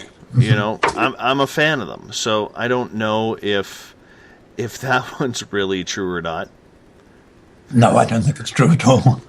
Do you think sailors take it a little bit too far in regards to it, or is it because the job is so dangerous, Richard, that they will do absolutely anything or create anything in order to try and convince themselves that they are going to have a good voyage? Yes, I think the latter. What you said is because the job is so dangerous, they need every help they can possibly get. So any superstitious, no matter how strange it may seem, if they believe it will help, is worthwhile from their point of view. What about pilots? Are pilots pretty much the same way? I would think there must be superstitions with pilots, but there don't seem to be specific ones. I think there must be ones about the way they're dressed, perhaps, and looking at the controls and dealing with them in certain ways. But I'm not sure of any specific superstitions that relate just purely to pilots. That's something I've never even thought about, actually. Well, I pulled this up, and I'm just waiting for it to load here because for some reason my computer is not being very cool. But apparently World War I and World War II pilots used to be quite superstitious in regards when they would fly, when they would not, you know. Yes. And I could see any type of military pilot doing that, especially back in the day when dogfighting was so... Oh, yes, World War I. Yes. Exactly. You know, so, I mean, it's amazing how when you look at it, when you have one of these careers, when there is a lot of danger that is brought forward with it, that all of a sudden these superstitions come into play more and more, isn't it? Yes, that's right. Yeah. I guess. Well, there are lots of superstitions about airplanes as well, of course, because a lot of people wouldn't say a word such as crash or a forced landing when they were on board a plane, for instance. Also, some people think it's bad luck to take flowers on board a plane because flowers, although they're used for celebrations, they're also used at funerals. So they're not actually welcome on board an aeroplane. Well, I know in my area, about 40 kilometers north of me, there is plane wreckage from 1965. Canadian Pacific Airways Flight 21 exploded in mid-air when a distraught husband who was looking to kill his wife and then he was going to commit suicide as they were heading for divorce. He had a bomb apparently held in a bunch of flowers. Oh, my goodness. And when the bomb accidentally exploded, it killed all 65 or 69 people on board, and apparently that site now is quite haunted. I could imagine. Yeah. 68 dead bodies there. Yes. My goodness. Yeah. Well, I hope, was he on board the plane with her? I'm not sure if she was on the plane. I definitely know he was on the plane. Yes. And I'm going to be heading to that crash site here with a paranormal team that we have on this show called Chronicles of the Unknown. Yes. And they're doing a television pilot up here in Canada for paranormal reality where they try and tell the history of stories through the paranormal. It's a very interesting cause. And I'm going to be heading up there with them when they fix a date on when they're going to go. And it's funny because when we head up into that area, we will actually have to bring hunters with us because it's one of those areas that is just so wild that, like in that area, you have everything from wild feral hogs to grizzly bears, black bears, never mind the moose and the elk in the area, which could do some damage, and I'm sure there's a Bigfoot or a cougar or two around that area as well. So you have to bring in, unfortunately, armament to keep a little bit safe, So it's one of those things where there's two crash sites. There's the section of the tail that was severed off. That's about 1 kilometer from where the fuselage crashed. They've cleaned up a lot of it, but there is still wreckage out there. And, it's a very, very interesting scenario when you combine, airplane pilots and their superstitions, and then you mention flowers. So that's why I wanted to mention that story. Zippy in the Revolution Radio chat room made a comment about kamikaze pilots in World War II. They were highly superstitious, especially right before they left. There was a special bonsai-type cheer for the Emperor, and they all took a shot of sake as well. Yes, I'd want a lot more than that before I set off on a kamikaze mission. Exactly, me too. I'm not going for the whole death thing. That's a little bit, a little bit too much for me. Yes, definitely. I have a question from Spear in the Spaced Out Radio chat room for you. Yes. So when is it superstition and when is it magical ritual? Like soldiers will make rain turtles through a little ritual they do so it'll rain. That one always seemed kind of like rain dancing to me, this ritual and maybe not superstition. Yes, I'd agree with that. I'd consider it a ritual.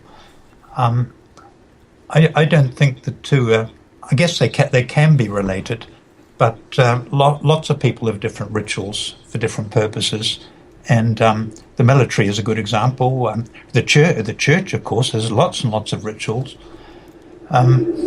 And I guess in some cases they could be called superstitious. Yeah, that's interesting. If someone was an atheist, for instance, they would consider everything done inside a church to be superstitious. But it's getting me off track a little bit. No, I would normally look at rituals separate from superstitions. Although I can see there are times where they do intersect. Let's get to another question here from Robert in the SOR Space Travelers Club on Facebook. He is asking, what about flipping a baby over to change their sleep habits? That's interesting. I don't think that's superstitious. I think that's definitely done for a reason, isn't it? Cot deaths are caused by babies, often caused by babies sleeping in a certain way, and they're encouraged to sleep in other ways by wrapping them tightly and doing things like that. I don't think it's a superstition. I think it's done deliberately to try to help the baby and to ensure it stays alive. Paula is asking in the SOR Space Travelers, what about telling someone to break a leg before going on stage? Yes, it's a very, very common one. There are so many such actors and actors in the theatre. There are just so many superstitions. Break a leg is actually wishing them good luck rather than it sounds awful, doesn't it? Break a leg, but it's actually wishing them good luck. I'm not quite sure what the derivation of that is. Of course, it's tempting fate if you wish an actor good luck. So the only thing that can actually cause bad luck is to say good luck. So if you say break a leg, you're actually wishing the person good luck. So I don't know where the expression actually came from. someone did tell me a long time ago that the word leg could mean the stage curtain, and sometimes the mechanism broke, which is the breaking a leg. There are other explanations which I know are false. The one is about the shooting of President Lincoln when what was his name? John Wilkes Booth. He jumped onto the stage and broke his leg as a result. But that's not true. He actually broke his leg later when his horse fell when he was trying to escape. And there was one about Sarah Bernhardt as well. She had her leg amputated and was able to carry on with her career. But it really is, because you can't say good luck. You've got to almost say bad luck. So breaking the leg, break a leg, is actually wishing the person good luck. All right. Next question comes from Gloria. Why is it bad luck to put a purse on the table or a hat on the bed? I'm not sure I know those. Those must be regional ones, I think. The only superstition I know about a purse is that if you're going to give one away as a gift, you've got to put a coin in it before you give it to the person, because that will attract good luck. I think, don't most women put purses on tables from time to time? I know my wife does. Yes, I haven't actually heard of that as a superstition. That's something I'll have to. I've written it down because I'll check that one. What about putting pennies in loafers? Or in the old days, they always used to put a penny in a wallet when you bought a wallet. Yes. That's because pennies have always been considered lucky, and people carry them as a lucky charm. People still do it often when they cross water as well, or they travel by boat, or see a fountain. I'm not sure if a penny is quite enough nowadays. I think you've got to put a bit more than that to appease the gods of the water and ensure you arrive safely wherever it is you're going. But I know a lot of people who just carry a penny around with them as a lucky charm, and it's very often a penny that was minted in the year of their birth. And I think it's quite a nice thing to carry around as a lucky charm. Can someone be absolutely naive to the luck or the signs around them? Oh, most definitely, yes. But those people would not be considered superstitious, would they? Because they're just totally unaware of them. And the reason why I ask is, I think everybody has that friend who always has some real wild and wacky things happen to them, and they're so obtuse towards it happening, and yet it seems like almost that nature or their spirit guides or the gods themselves are putting them on this path, but no matter what they do, they self-destruct and go on another path that means absolutely nowhere. Yes. Do you think then, I guess my whole question in regards to this is, do you think then that when it comes to superstition or the fear of the path that is chosen for you, that we go on a path of self-sabotage so that way we don't have to deal with what may or may not be coming? I think so, but that would be a fear of success. The same as some people have a fear of failure. Some people have a fear of success, and they can do brilliantly well and almost achieve their goal when all of a sudden something will happen and they won't achieve it. I think it's a very, very sad thing. I've got a friend who writes, she must have written a dozen novels by now, but she hasn't sent any out to any publishers. And that obviously is because she's got a fear of failure and doesn't want to be rejected. So it's easier for her to say that she's going to do it one day and never get around to doing it.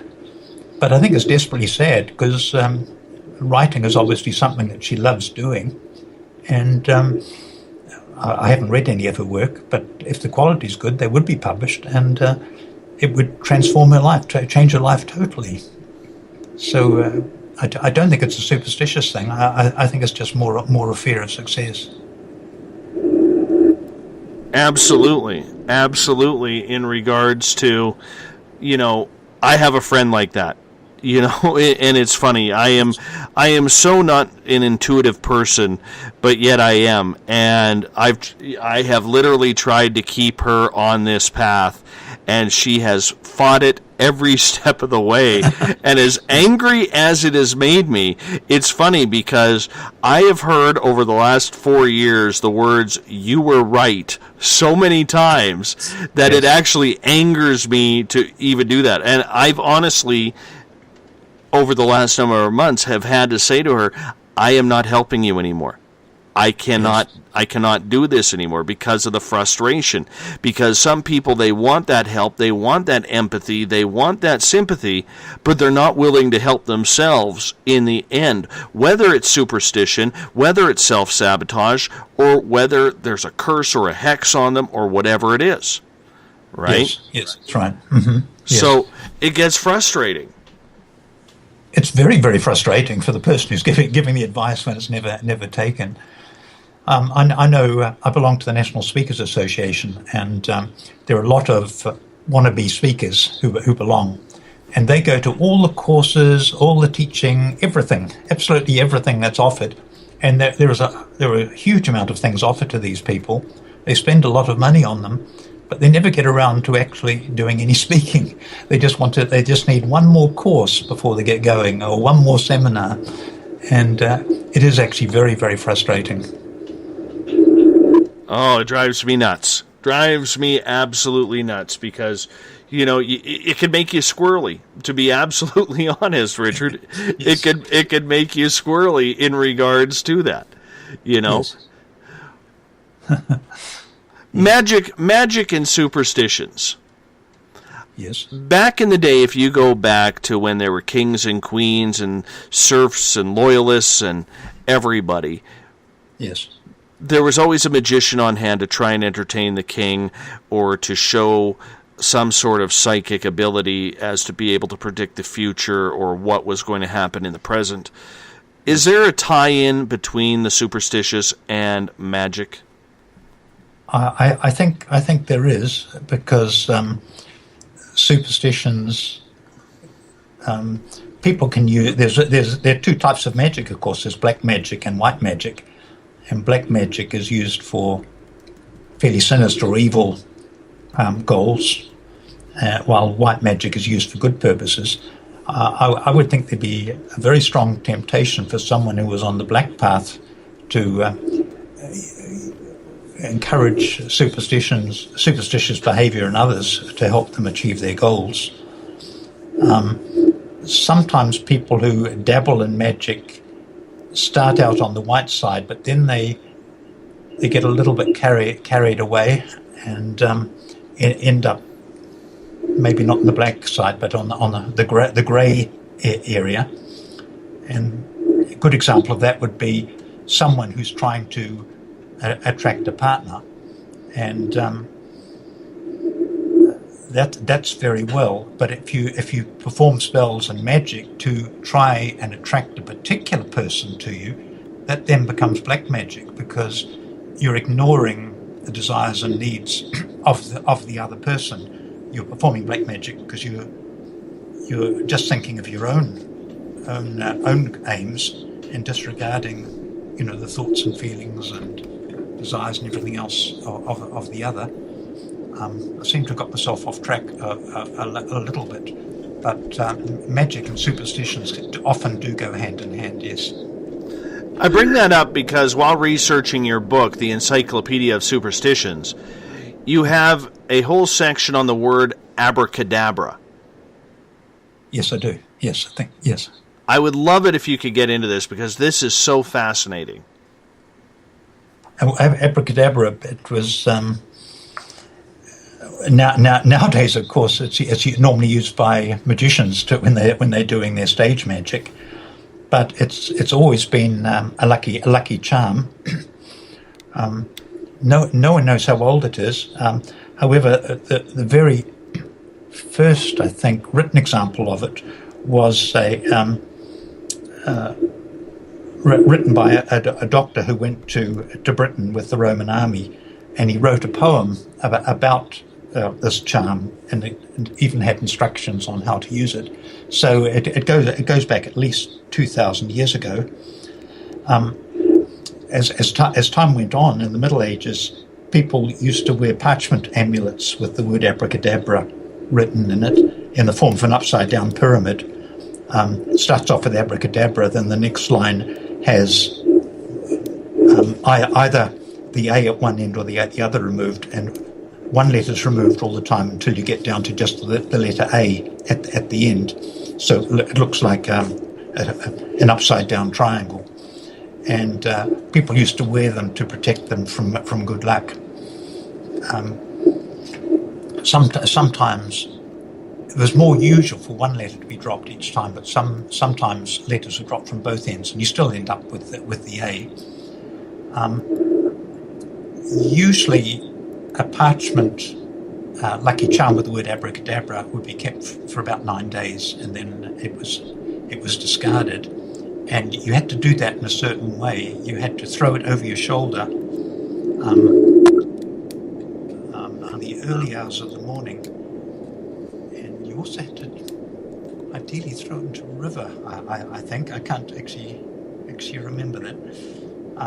And again, the left side was used because of the devil, of course. And then you'd replace the lucky charm with another one. But by tossing it into the river, you are actually symbolically banishing the evil which this charm had collected from you. Actually, Daniel Defoe, who wrote Robinson Crusoe, wrote about these charms, saying that they were used to protect people from the plague back then. No one knows where the word actually came from originally, but it's interesting that it's been around for at least 2,000 years, and it was considered so important up until about the end of the 18th century, and now it's become something that magicians, conjurers use, which I think is sort of sad in a way. I'm going to get you to move closer to your microphone again. There's just a little bit of feedback. It almost sounds like a wind tunnel coming through. That's right. It sounded like the ocean to me. Yes. Is that what it is? Is that the ocean? Are you by the ocean? I don't know. Might be the Pacific Ocean. I don't know. Well, I think it's kind of neat that you look at the Pacific Ocean on the east and I'm looking at it on the west. Yes, and I'm looking at it from tomorrow. Yeah, that's even more interesting. It is, isn't it? And when I fly to Canada or the States, I arrive there before I leave home, which is quite extraordinary too. That's someplace I have to go. Someplace I definitely have to go is where you are. I've heard nothing but good things about it, that's for sure. I really hope you do. Yeah, me too. I'll probably have to pay for 3 sets of college before I go, but that's okay. That's okay. Yes. I've already told the wife with our little guy, who's 3 years old, that I said, be prepared for him to move out at 16. And she gets this scared look on her face. I said, honey, that's what happens in Canada when you go play junior hockey. You leave home at 16. I said, we got freedom 16, not freedom 55 now. It's freedom 16. Yes. Which will be very, very interesting indeed when it comes to it. Let's get to another question here, because you mentioned way earlier in hour number 1 about gemstones. Now, gemstones have an attractive quality to absolutely everybody on this planet. For instance, I can tell you right now, mine is sodalite. Sodalite helps with depression and anxiety, which I suffer from. So if I'm feeling anxious, I've got this 5-pin bowling ball sized orb of sodalite that I just put in my hands, and eventually it calms me down. Fantastic. Are the gems that powerful, or is there a superstition behind them that they work because our body feels maybe attracted to the color or the style of the rock? I think there's a little bit of both, because there's no denying that different gemstones have got a different feel about them. So some gemstones you can pick up and you can immediately feel comfortable and happy. Others feel warm in your hands, while others feel cold. They do have all sorts of different qualities, and they've always been used for protection purposes and also for healing as well. So it's a bit hard to answer your question. I think that the gemstones do actually have qualities. But each particular gemstone has its own quality, so I don't consider that to be a superstition. But interestingly enough, there'd be lots of people who would say I'm being superstitious by believing that. Do you find any certain gems that you are attracted to, or that resonate with you and or your body or mood? Oh, absolutely. I've got a little bit of I've got a lot of charms, a lot of gemstones. I like lapis lazuli. I like malachite. What else? I've got a lot of quartz which I put in the windows of our house. Sapphire I particularly like. And turquoise is another favourite. I go partly on the feel of them, and partly on the colour. I go to lots of gem fairs. Do you have those in Canada, where people sell? Yes. I go to lots of those, and I choose gems in 3 different ways. But just by the look of them, by the feel of them, and I also use a pendulum. If I'm looking for a particular gemstone, I will often use a pendulum to decide which one I'll buy. So that they all help me choose the particular gemstones I need. I realize that there is something to do with it, because I've seen people calm down by just holding certain gemstones. I've held gemstones in my hand where literally when I've wrapped my hand around them, they almost feel like they're giving me like a pinching feeling or an electric shock type feeling, where that's telling me I'm not supposed to be holding it. It's amazing how it can work sometimes with the energy that is stored up in basically what is a rock. Yes, that's right. Yes, I find it absolutely fascinating. That's why I've got so many gemstones. Why did you put certain gems in the Encyclopedia of Superstition? I put them in because they're interesting stories about them mainly. I couldn't tell you which ones I actually used in the book now, but the trouble when you're doing a book of superstitions is you can't put all the gemstones in, because then you're turning it into a book on gemstones. Actually, when I started to write the book, it was going to be a book of superstitions around the world, but I quickly discovered that was just plain impossible. So I had to cut that in half immediately, and then cut it down still further. So the gemstones I used in the book must have been the specific ones that I thought were the most relevant for a book on superstitions. Was it fun to write when you wrote the encyclopedia? It was wonderful. It was wonderful fun to write. The only problem is it's a book that can never ever be finished. I had to reach a stage where I sent it off to my publisher. But immediately after doing that, I found more fascinating things that I'd like to have included in it. And in actual fact, the book was too large when I sent it in, so bits had to be removed as it was. Almost need a part two. Richard Webster is our guest tonight. Richard, you hold on. We're going to hop out for a break here at the top of the hour, and we will be right back on Spaced Out Radio with me, Dave Scott, right after this.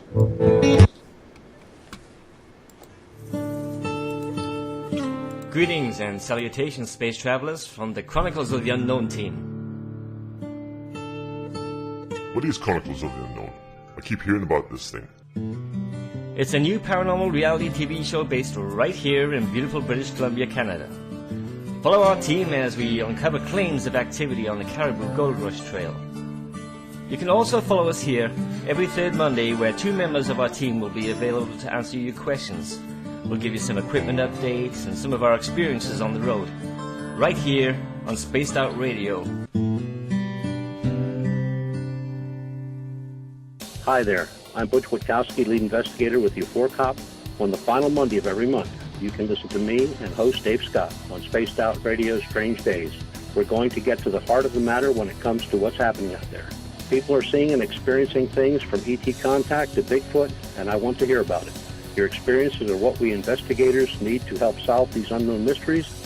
So tune in at spacedoutradio.com to the final Monday of every month from Butch Witkowski's Strange Days. Visit purpleplates.com today. For over 40 years, the Purple Energy Plates have been delivering amazing results for their many customers. Inspired by the great genius Nikola Tesla, the harmony, healing, and energetic effects of the plates have proven over and over to be beneficial and often miraculous to thousands of customers. With their money-back guarantee and the many benefits, how can you afford not to get one? Check their site for daily specials and choose from their many energy products. You won't be sorry. Visit them today at purpleplates.com for mind, body, and spirit, and expect a miracle. This is your medium, Joanna, from Spaced Out Weekend, 2 mediums and a large. I would love it if you would come and join us with host James Tyson every other Sunday on Spaced Out Weekend. Together, we will take your calls and your questions live. Our goal is to provide you with a positive outlook on deep questions that you may have. Questions regarding love, relationships, money, or whatever else is on your mind. Come and check us out at spacedoutradio.com. Have you checked out the SOR Spacewire at spacedoutradio.com yet? Every day we post the latest stories regarding the weird, strange, and completely unbelievable. From cryptid and UFO sightings to the conspiracy world, we tackle it all. Hi there, I'm Eric Markham, Space Out Radio's news director for the SOR Spacewire. And if you have a story, I want to hear it. Email me at news@spacedoutradio.com. Patrolling the Pacific Northwest, we are always on the lookout for the strange and unassuming stories that real people are experiencing. Hi, I'm Vincent Zunza from Pacific North Weird.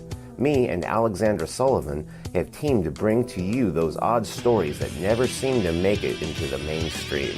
Stories so weird that will leave you scratching your head wondering, is this real? It's as real as it gets with Pacific North Weird. You can watch our videos right here at spacedoutradio.com. Become more intimate and interactive with Spaced Out Radio. Join our Space Travelers Club with your new membership. For $5 a month, we'll provide you with special access to the website, monthly prize draws from books to psychic readings, along with monthly newsletter, private interviews, and more. Sign up today to be part of Spaced Out Radio's experience. Every month on Spaced Out Radio, we look into the deep and dark reports of cryptids roaming around the world with me, Rob Morphy, from Cryptopia.us. I would love it if you would join me and host Dave Scott as we delve into the most arcane stories and reports regarding creatures of the unknown. My job is to hunt down the details and bring the evidence forward to you. These aren't your regular Bigfoot stories I'm talking about either. You can find out more about crypto history at spacedoutradio.com. Looking for a place to advertise at a very reasonable cost? Look no further than Spaced Out Radio.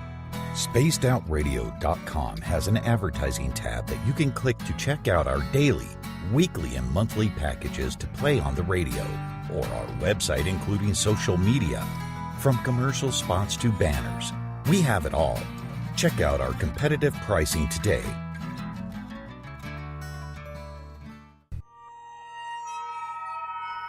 You hear footsteps in the empty room above you. A rocking chair begins rocking by itself. Don't be afraid of the things that go bump in the night. Reach for Spirit Storybox, the iPhone app the Huffington Post UK called the only ghost hunting app you will ever need. Spirit Storybox. The spirits are telling their stories. Are you listening? Strange creatures lurking in the night, the sounds of wood knocking in the forest, odd happenings right out of a fictional world. These are the reports I love. Hi there, this is author Ronald Murphy, and I would love it if you join me and Spaced Out Radio host Dave Scott the second Wednesday of every month on our journey into the unknown land of cryptozoology at spacedoutradio.com. From Mothman to Frogman and everything in between. Hey, they don't call me the crypto guru for nothing. Find yourself constantly looking up in the sky, looking for answers? Have you had extraterrestrial contact? Are you an abductee? Looking for answers to your experiences? Hi there, I'm R. Keith Andrews, Spaced Out Radio's resident ET expert. Join me live the first Friday of every month where I take questions from the Spaced Out Radio chat room and help you understand those from the far-off world. It's 2 hours of knowledge every experiencer should listen to. Hope to see you there. Did you know that Spaced Out Radio runs 7 days a week? Hi, it's James Tyson from Spaced Out Weekend. Every Saturday and Sunday night, starting at 9 p.m. Pacific, midnight Eastern, you can join me and my guests for some great chatter about what's going on out in the universe, or even in that dark part of the basement you really don't want to go back into. Well, let's find the answers to your experiences together. So come on up to Uncle Jimbo's cabin on the weekend. For more information, look us up at spacedoutradio.com.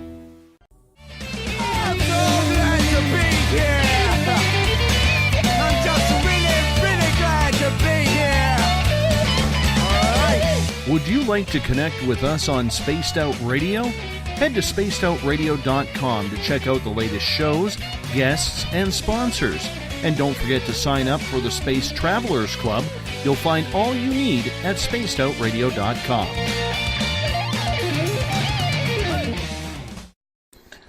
Welcome back to Spaced Out Radio tonight. I am your host, Dave Scott. 2 hours down, 1 hour to go.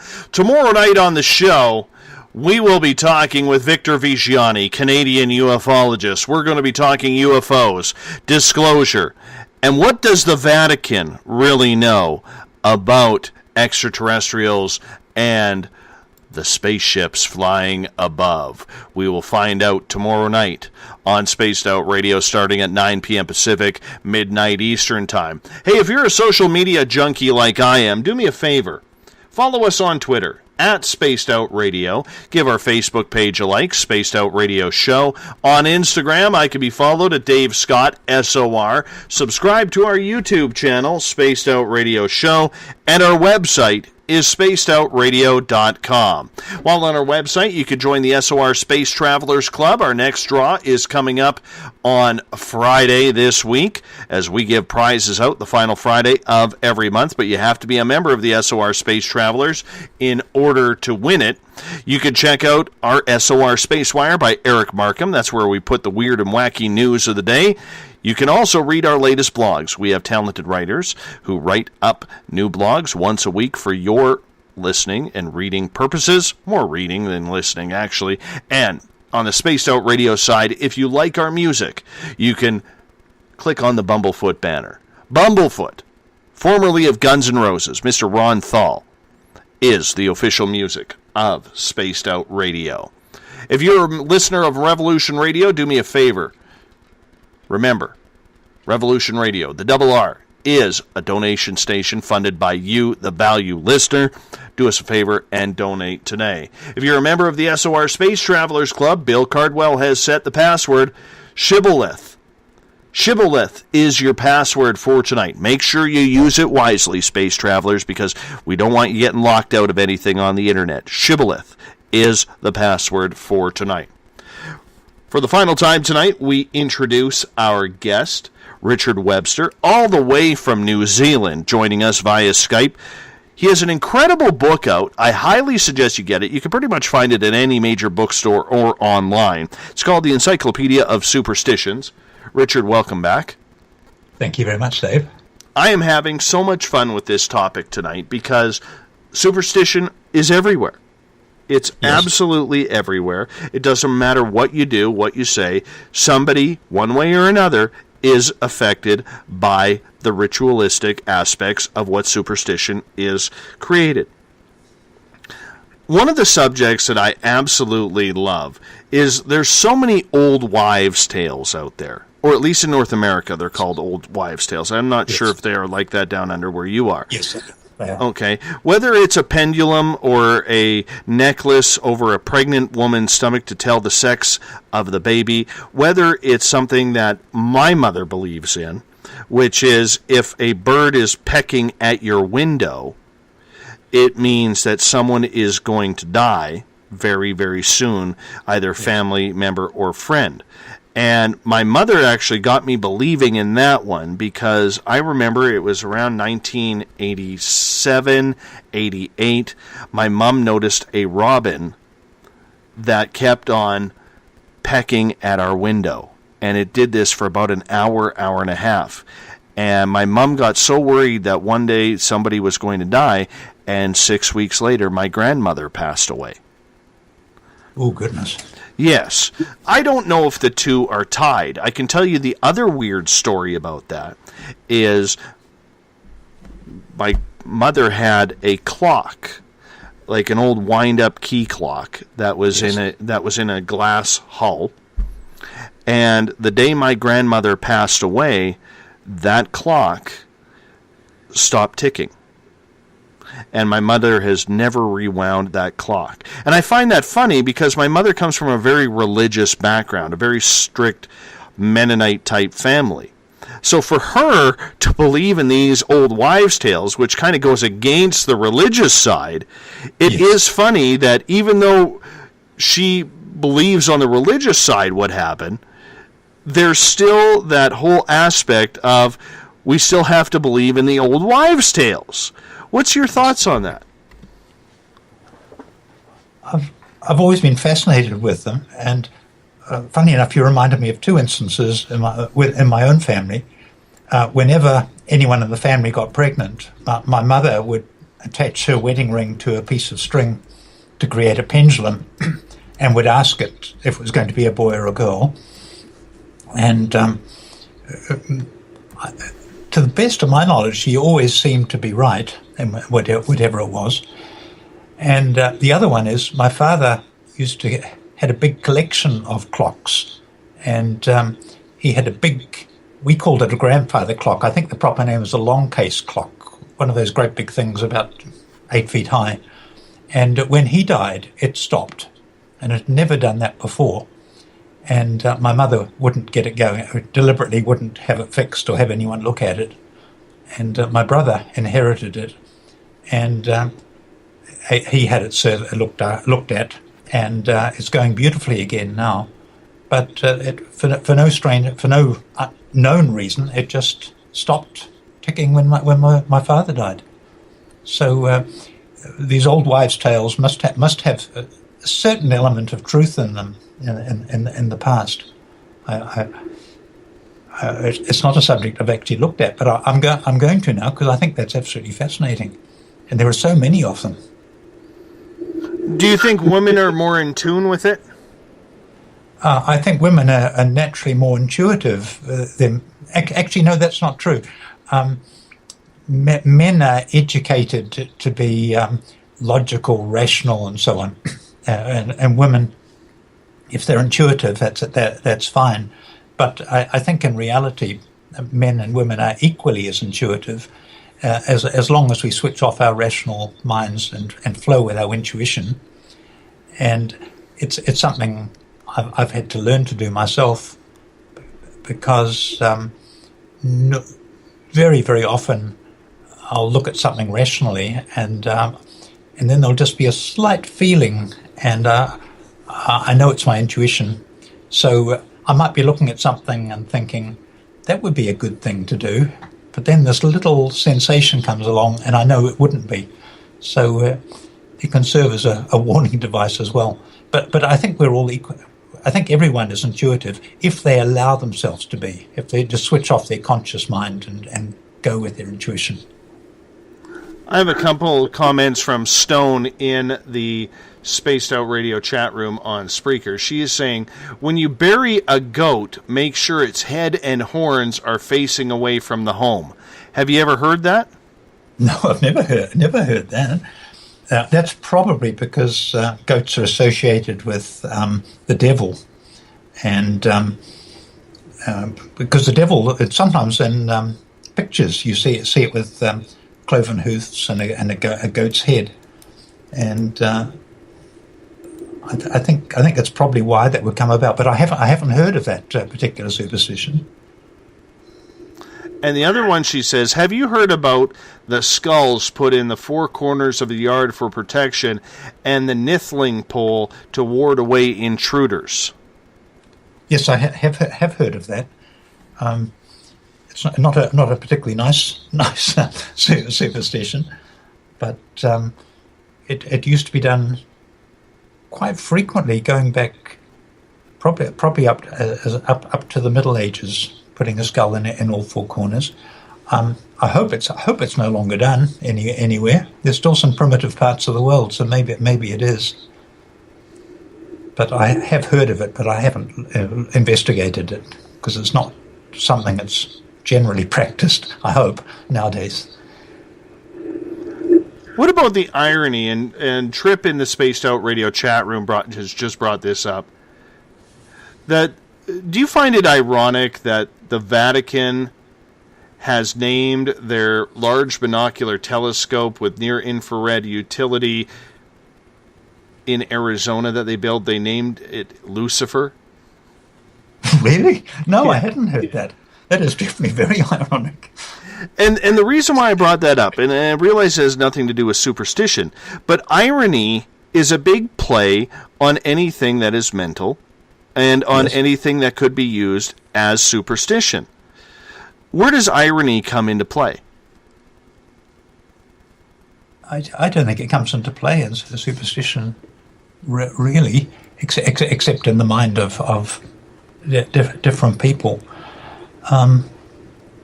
I don't quite understand the question. I'm sorry. Would you say that again? Well, I guess what I'm saying is a lot of people can associate irony with superstition because it's ironic when something happens. When you say it's going to happen, it happens. Yes. We have the Vatican naming their telescope Lucifer. Lucifer, yes. You know, I don't understand, or nicknaming it, that is. You know, I don't see where a Christian group like the Catholics would be too appreciative of naming something after the fallen angel who turned into the devil. You know, did they name it themselves, or did other people nickname it, give it that as a nickname? As far as I know, the Vatican did, but that's something I have to look into a little bit more in regards to it. So that's where I was kind of asking where the irony may have come into play, because there seems to be a really big piece of, you know, irony, and I know I've said that word way too many times now, when it comes to people who put their entire life on hold for superstitious activity. Yes. Yeah. I'm not sure if I call that ironic. I'd call it crazy. But some people do.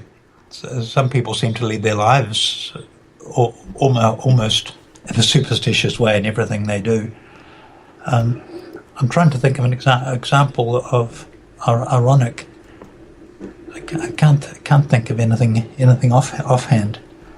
But I guess it is ironic. But if you say something's going to happen and it does, and it's good. That would be a very, very good use of irony. I put that down to definitely to good luck, or to attracting good luck to yourself. Because I believe that we do make our own good luck through our own thoughts. We create good luck and bad luck very often through what we're thinking, because we attract to us what we think about. But barring disasters and things like that. What about Friday the 13th? We got into it just a tad. We got into the number 13. Yes. But what makes Friday the 13th apparently so bad luck? Well, it gives you a double whammy. So that's why it's not considered a good thing. A lot of people find it a very difficult day, and there are all sorts of things that you shouldn't do on Friday the 13th. And for instance, it's bad luck to sneeze on Friday the 13th, and you shouldn't clean your house using a broom because that creates bad luck. You mustn't go on a trip anywhere. As I mentioned before, Winston Churchill wouldn't go on a trip anywhere on Friday the 13th. You don't pay your bills on Friday the 13th. Also, you're not supposed to laugh, because if you laugh on Friday the 13th, you'll cry on Sunday.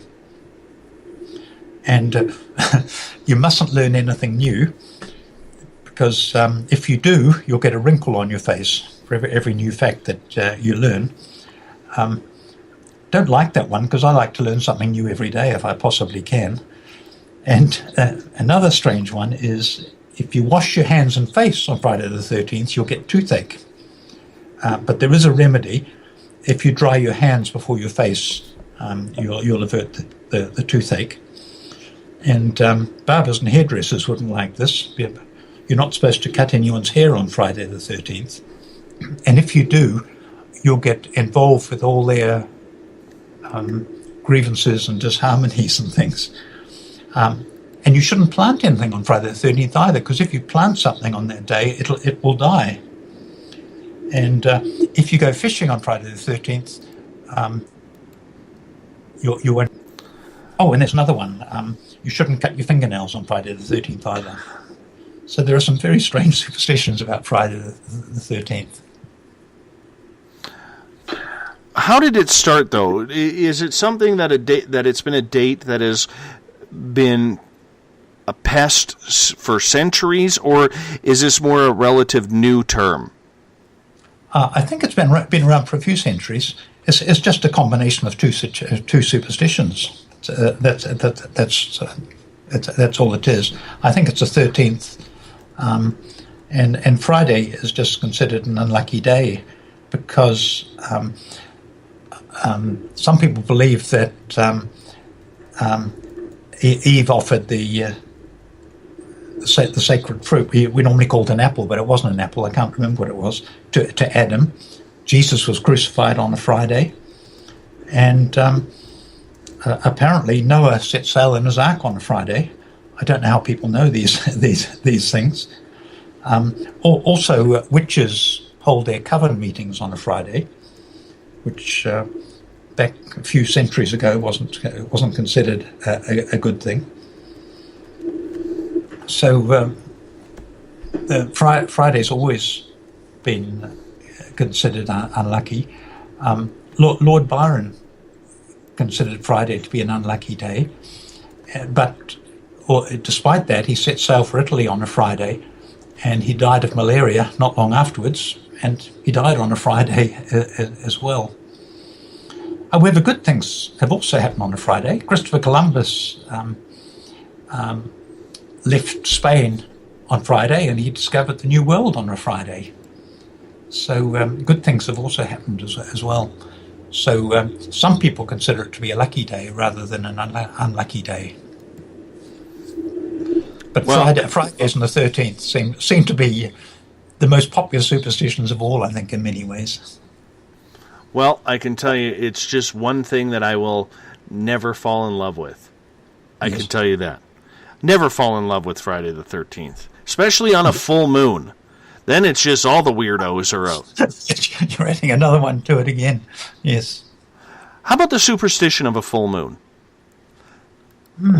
A lot of people tend to think that, werewolves come out and play. Yes. That people act a little bit odder and their energy is different. Do you buy into that whole fact that the full moon can actually affect an entire population? No, not entirely, but I believe it can affect some people, because it's said that hospital admissions are higher on when it's a full moon, but I don't know if that's actually true or not. But there's no doubt it affects some people. I think. Well, the word lunatic comes from luna, which is the moon, of course, So, yes, the full moon does affect people differently. I always feel excited when it's a new moon. I love looking up in the sky and seeing a new moon, but I don't think it makes me behave irrationally. I hope not. My children might say differently, but I think I still remain much the same. I just love looking at it. How about when... Let's get to Bruce's question then. Bruce is asking in the SOR Space Travelers, it's lucky to find a penny if it's heads up, but it's unlucky if it's tails. Yes, I have heard that. It said that if you find not just a penny, but find a coin lying on the ground, that you should only pick it up if it's head side up. And it's an old superstition. It's been around for a long time. I must admit I ignore that. If I see a coin, I do pick it up. And I was once, this is going back 30 years, I think. I was in a pizza place waiting for my pizza. And a kid, a 13 or 14-year-old, dropped a coin on the floor. And someone pointed it out to him, and he said, "Oh, it's only 5 cents. It can stay there." And so everyone left it. And after they'd gone, I picked it up. I thought 5 cents was 5 cents. So I picked it up. But I thought it was funny that he was me in my 30s, probably at the time. And I was prepared to pick up 5 cents, but a 14-year-old boy wasn't. I'll never turn down money. I can tell you that. Yes. I will never turn down money. Paula is asking in the SOR Space Travelers Club, what about finding dimes around you, that is? It's supposed to be a meaning that a loved one is near. She means the coin, a dime, does she? Yes. Oh, okay. No, I haven't heard of that. But if you suddenly look around and you find there are a dozen dimes surrounding you, is it? Or over a period of time you keep finding dimes? I guess so. There's also stories that, the deceased will leave dimes around as well. Yes, I have heard that too. Yes, we don't have dimes in New Zealand, but we'd probably, yes, we would relate that to the same superstition to another coin. Yes,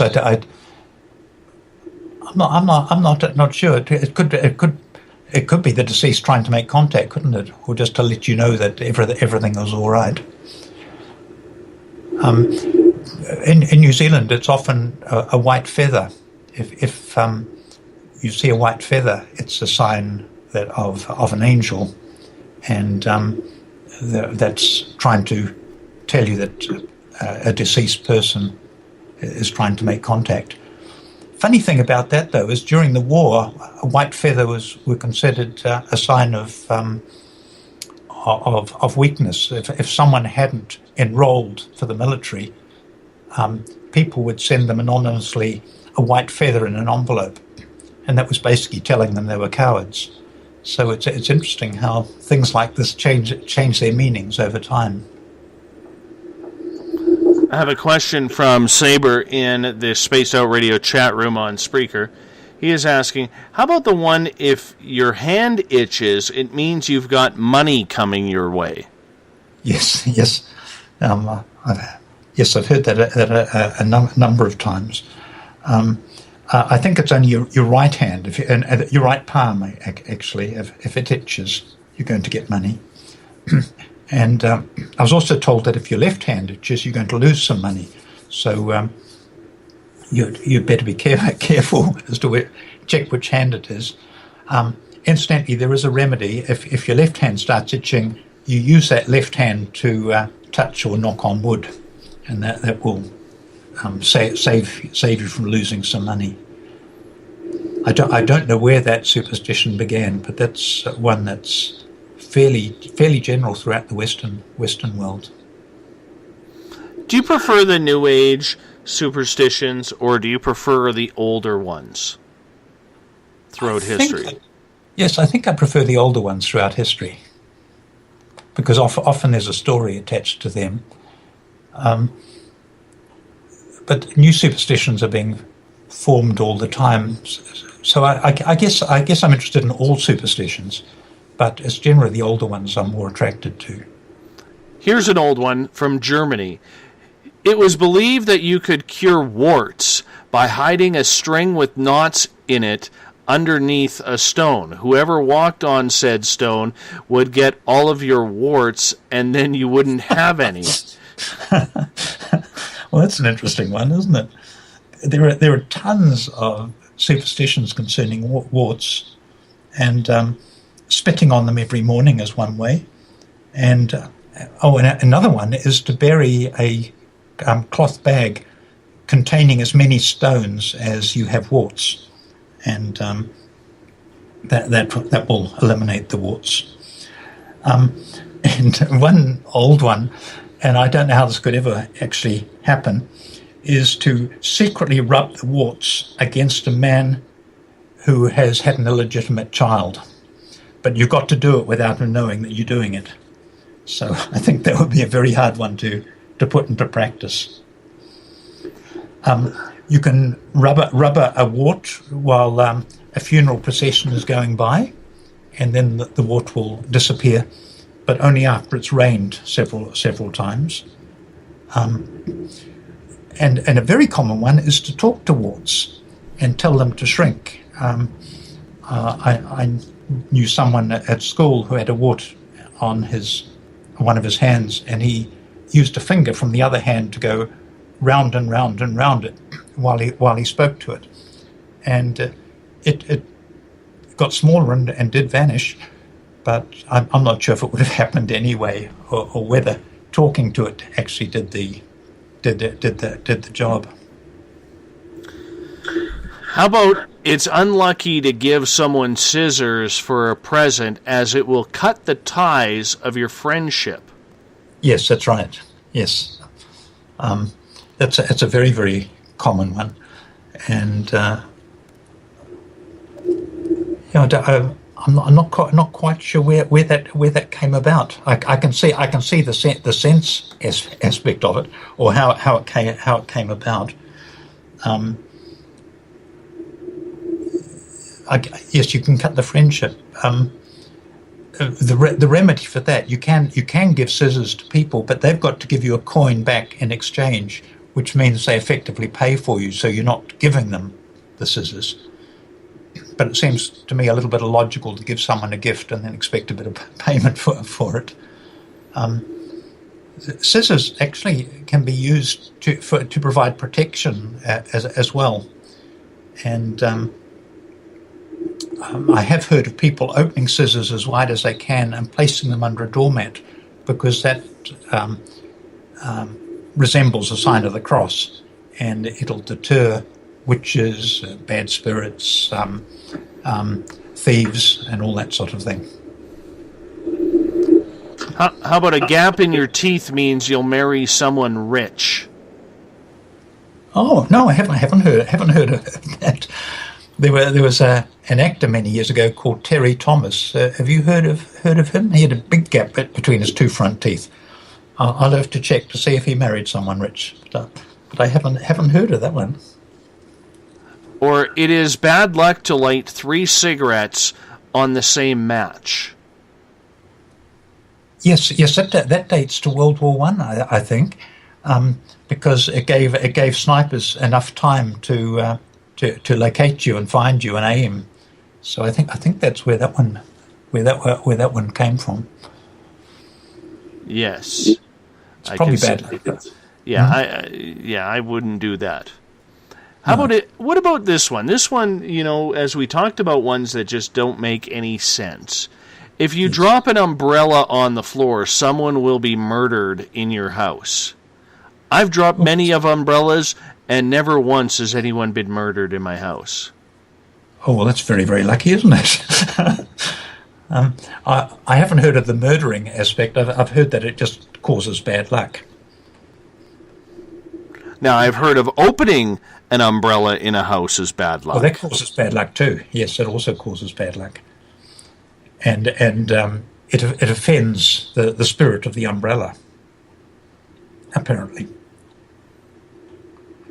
Have you ever heard Go ahead, please. You shouldn't open an umbrella outdoors when it's not raining, because that's supposed to actually cause the rain to occur. Yet people are doing it to block the UV rays of the sun. Yes, I know they are. Yes. Man, that's a catch-22. It is, isn't it? Yes, yes. For sure. How about this one in Borneo? It is believed that albinos are all white because their dad, or their real dad, is the moon. Ooh. Gee, I haven't heard that one. As if they don't have enough problems as it is. Mm-hmm.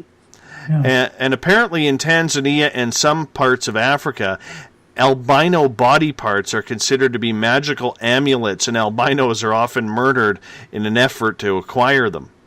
Yes, I have heard that, yes. I somehow am not getting that one. No. You know, you're an albino? I need a liver here, if you don't mind. Yes. Yeah, that sort of thing is still going on, sadly. How about if you were a bride and a cat sneezes at you on the morning of your wedding day, you will have a happy marriage. And according to Italian superstitions, seeing a cat sneeze in general is good luck. Yes. I'm not quite sure why that is. I know the superstition, but I'm not quite sure what that is. There must be a reason for it, but I can't think what it would be. It's the bride, of course, dresses in all sorts of special things because it creates good luck. You know, wearing the same wedding dress as your mother is good luck, for instance. And you got to wear something old, something new, and so on. But it's bad luck to pass a policeman or a priest or a lawyer or a doctor while you're on your way to the wedding.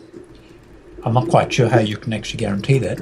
It's good luck to see a chimney sweep on your way to the wedding, but there's not much chance of seeing those nowadays, I don't think. Believe it or not, in my area, there is still chimney sweepers. Are there? Wow. Yes, because everybody still has wood stoves around here. Oh, okay. Yes, so they're still needed. Yes. I read of a man in London who was a chimney sweep and he wasn't getting any business. So he set himself up in business to stand on street corners so as a bride went past. And he was making a full-time living doing that. And I thought that was a very good thing for an ex-chimney sweep to do. Actually, it's a business opportunity for anyone, really, isn't it? If you're prepared to dress up like that. Saber has a question in the Spaced Out Radio chat room on Spreaker. Mm-hmm.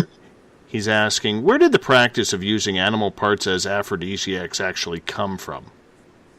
Ooh, that I don't know. Except it must date back to the fact that you inherit and parts of animals do give you the qualities of that particular animal. So I guess if you take animal parts from an animal who is extremely fertile, that would act as an aphrodisiac. I don't know if rabbits are very prolific, but I haven't heard of a rabbit's foot being used as an aphrodisiac. But things like grinding up rhino horns and things like that as aphrodisiacs is just done purely on the shape of it. Anything that resembles a phallus can be considered to have aphrodisiac powers. But I don't. I guess that is superstitious, but hopefully that one is dying out a bit now.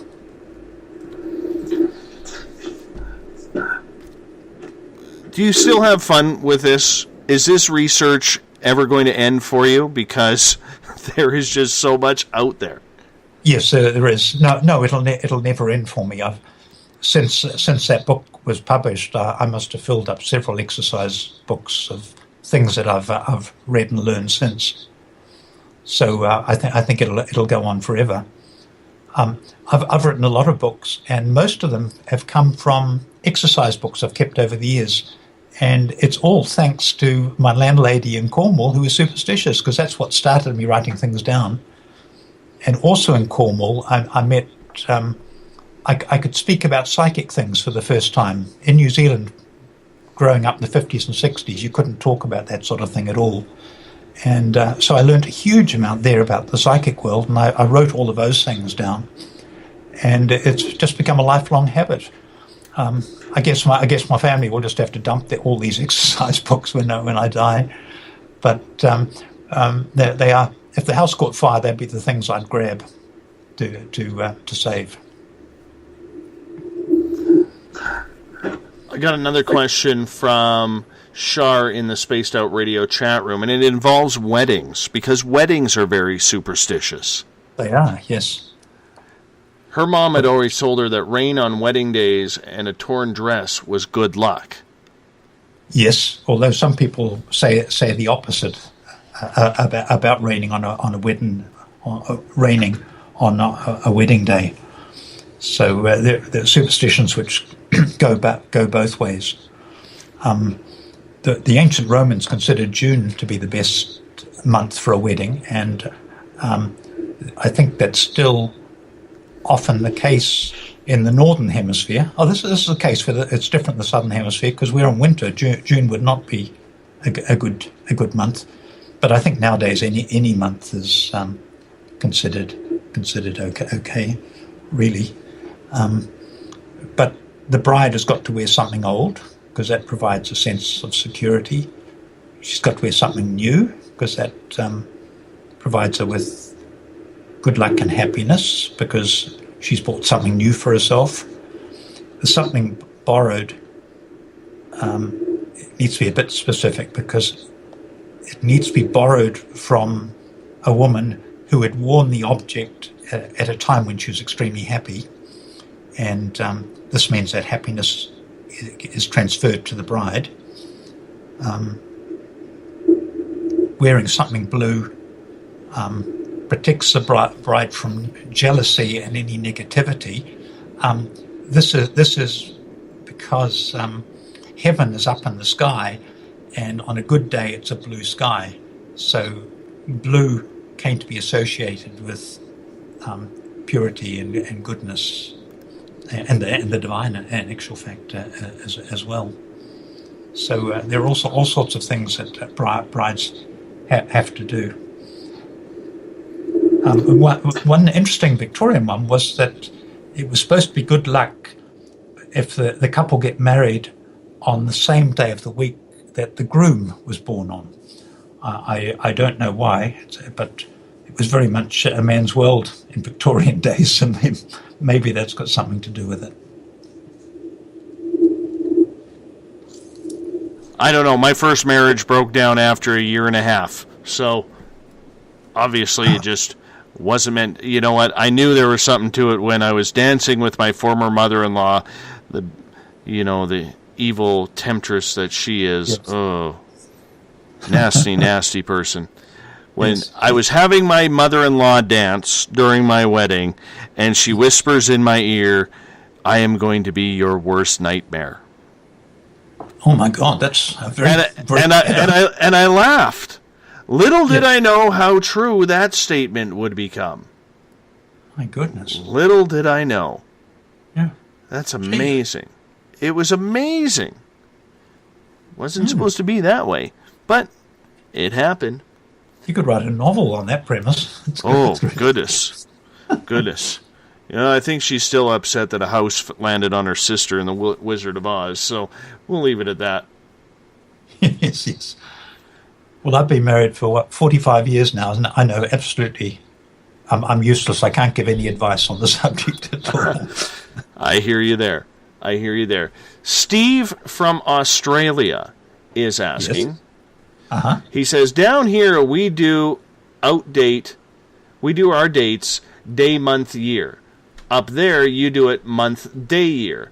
My birthday has 3 6s in it. 6 5 66. Up here it would be 5 6 66. Yes. Does that mean my birth date is bad luck up there?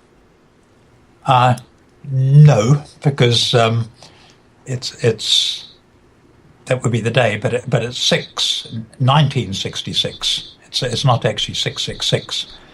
Actually, I don't really consider 666 to be an unlucky number. I know it's supposed to be the name of the beast and so on, the number of the beast, but I don't really regard that. I suppose it is a superstition to consider 666 to be unlucky, but I don't think he needs worry about that at all. Except he might consider staying in Australia rather than immigrating to the Northern Hemisphere. For sure. For sure. I just stay away from it, man. The roulette table's no good either, as all their numbers add up to 666 as well, which is kind of interesting indeed. What about birthdays? A pinch to grow an inch, pull your hair so you don't swear. You know, if you leave candles lit after you blow them out, that's how many boyfriends or girlfriends you have. Why did birthdays become so superstitious? I'm not actually sure.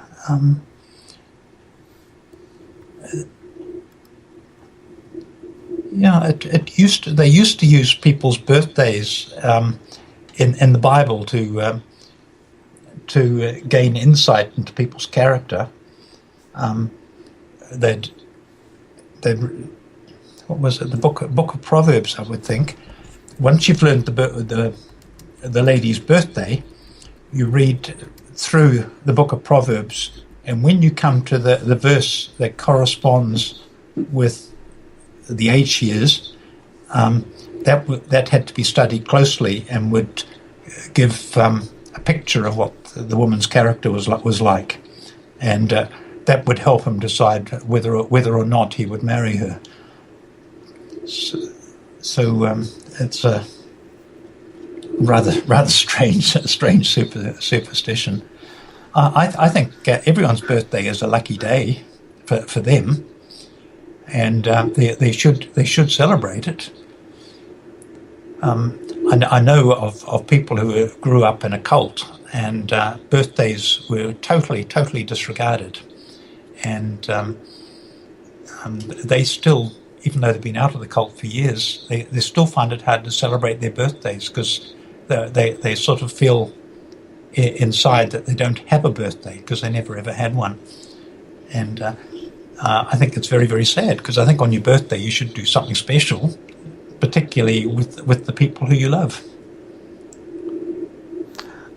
Here is one that almost has me laughing. Actually, it does. This comes from Saber in the Spaced Out Radio chat room on Spreaker. He's saying, what is your opinion, Richard, about the apparent superstition that people with unibrows are either criminals or werewolves? Yes, I don't. That used to be the case. I don't think it's considered that way now. My mother always said you should never trust someone with a brow that goes right across their head. I think most people who have it, you don't see it very, very often. So I would think most people who have that probably shave it off to get, because it does. It's very prominent when you look at someone's face who has it. I personally don't think it's a negative thing at all. But if I did have a unibrow, I would definitely shave the middle bit, because a lot of people have this misconception about it. That one's still making me laugh. I don't know why, but that one just cracks me right up. It has an important meaning in Chinese face reading, but I don't know what it is. It's interpreted there. I do know for a lot of Southeast Asian people, yes, or Eastern Asian Orient people, that having a facial mole that has hair growing out of it is a sign of luck as well. Yes, it is. As is a really big nose, because that means you'll become rich. I feel for the person who does not become rich and they got to live the life with a big nose, and Orient. And they're not rich. Yes, I don't know how you'd manage in China if that was the case. People would think you were hiding it under your mattress or something. Absolutely. But what's the significance of a hairy mole? Or the other thing I have noticed is they don't cut the nail on the pinky finger either. Who don't cut the nail on the pinky finger? A lot of Oriental people. Oh, yes. There's a reason for that as well. I'm not quite sure what that is. Moles are normally considered unlucky, although I did meet a man who read people's moles. He interpreted them. On the left side of the body, they're considered to be unlucky, of course, but that goes back to the old superstition about the left side. I'm not sure what. I think a hairy mole actually is a sign of money, but I'm not 100% sure of that, because it was also a sign of a witch, wasn't it? If you see a cartoon of a witch, she's often got a very hairy mole somewhere. In fact, they were, in medieval times, they actually investigated the bodies of people who they thought were witches and looked at the moles to confirm whether or not she was actually a witch. Not a good time to be a witch, of course, back then. Very interesting. You've dealt a lot with famous people.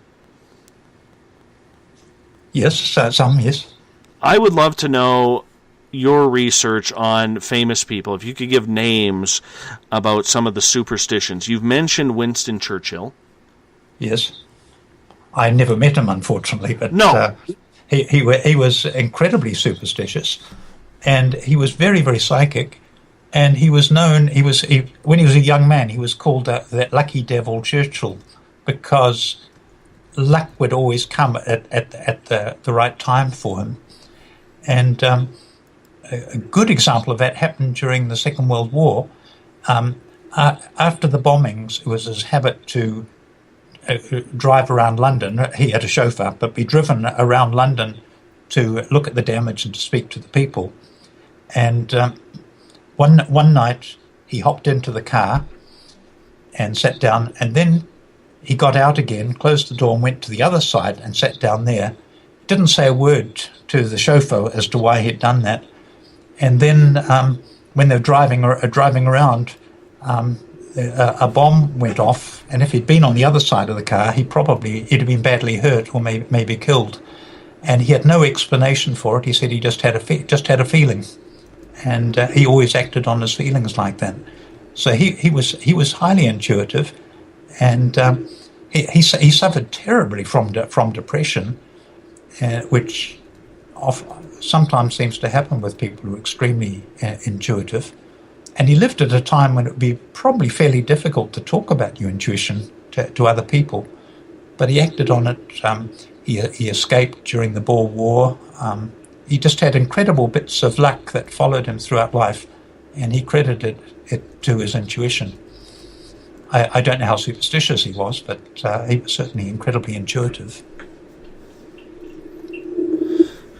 A couple questions more from our audience. Asians with a red string that breaks and a woman is nearby, that is to be their wife. Oh, I haven't heard that. The red string is done to attract money, of course. So maybe if it breaks, it means half your money's gone. so it could well be. I haven't heard of that particular one. It's very, very interesting. The person next to them, is it? Will be their wife. I guess so. Guess so. That sounds dangerous, especially if she's got like a mustache and a hair, and a beard or something. That you don't want none of that. But wouldn't go anywhere with a bit of red thread, no. No kidding. Stone is asking, what do you think about 2 toenails on the pinky toes? I've never heard of 2 tails on the pinky toes. That's very interesting. No, I've never ever heard of that. Okay. Does premonition come into play, Richard, when it comes to superstition? I think it's a separate thing. If you get a premonition of something, it's advance notice that something's going to happen. So I don't think superstition really comes into that at all. We're all trying to go through life by looking a little bit into the future. So we're all getting premonitions all the time, and I think the people who achieve the greatest success are those who consciously make use of that. There's a famous book called Think and Grow Rich by Napoleon Hill, and he tells about a man who would put himself into a darkened room and think about what developments would happen in the field of work he was in the next 5 years, so that he could be prepared for them and be ahead of the game always. So he was deliberately asking for premonitions and sitting quietly and waiting for them to happen. And I think doing that would be beneficial for a lot of people. I do it myself a little bit, but unfortunately I haven't followed all the principles of Think and Grow Rich, because that's why I'm still working. I know the feeling. Yeah. 2 full-time jobs here, my friend. 2 full-time jobs here. Yes. Are there any different types of superstitions when it comes to indigenous people? Because they are more spiritual. They are more connected to Mother Earth. Yes, they are. And they do have different superstitions, such as pointing the bone at someone, things like that. And that becomes a self-fulfilling prophecy, because if someone points the bone at you, you actually do become ill and die. There are numerous reported cases of that, and it becomes a self-fulfilling prophecy. So that's something that's never appeared in the Western world, but is very, very common with the Aboriginals in Australia. Mm-hmm.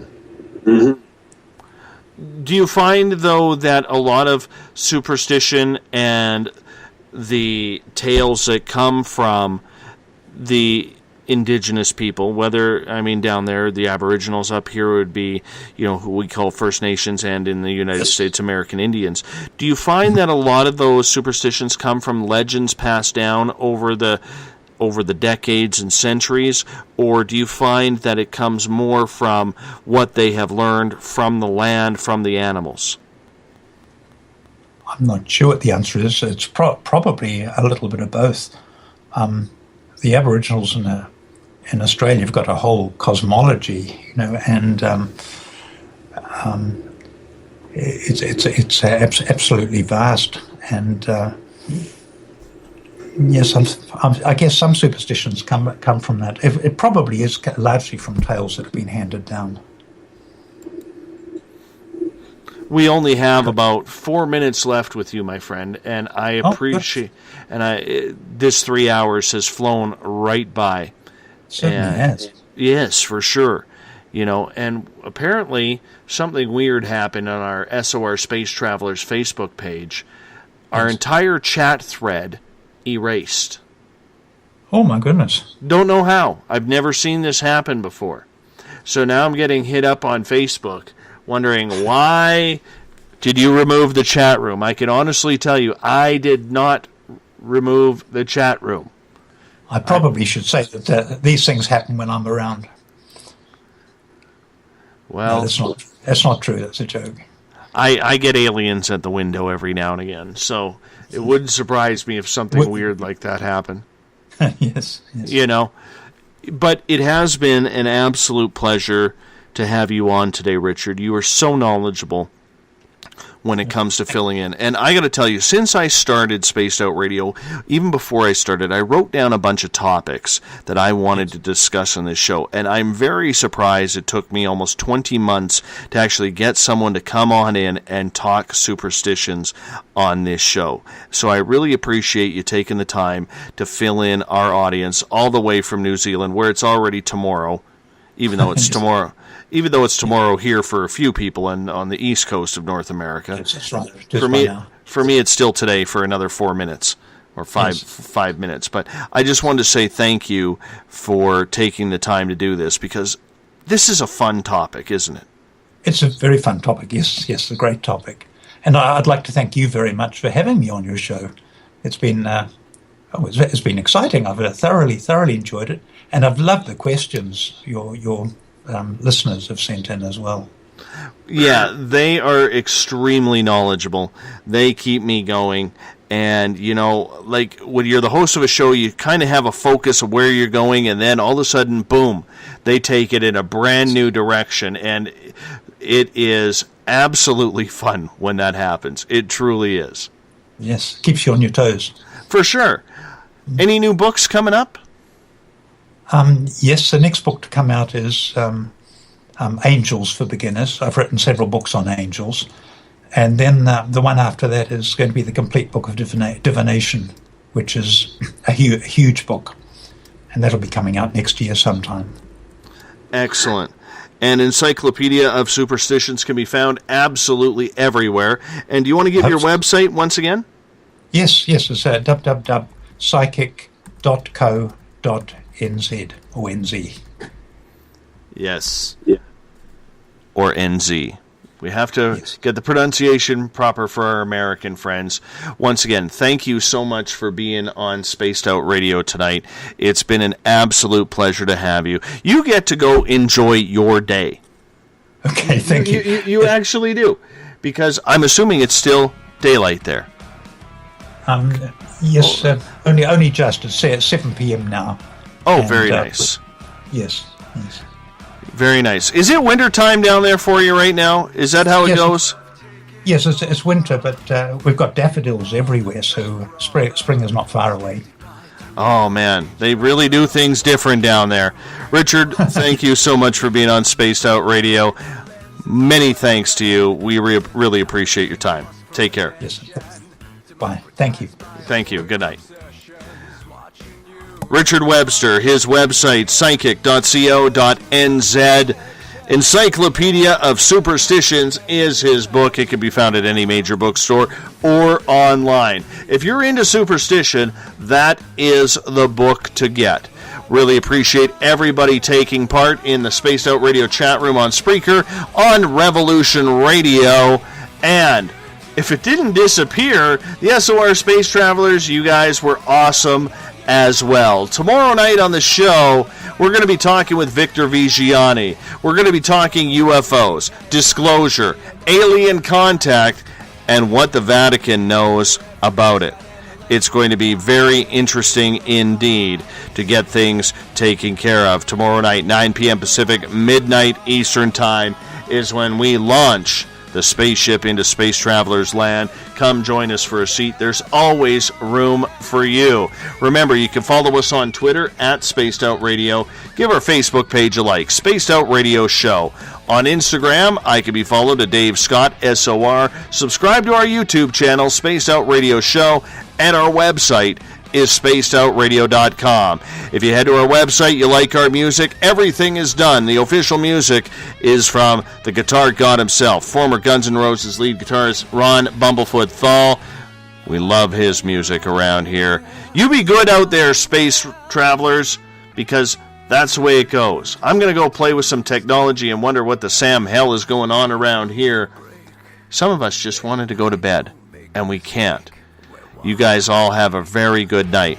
You take care. We'll talk to you tomorrow night in exactly 21 hours from now.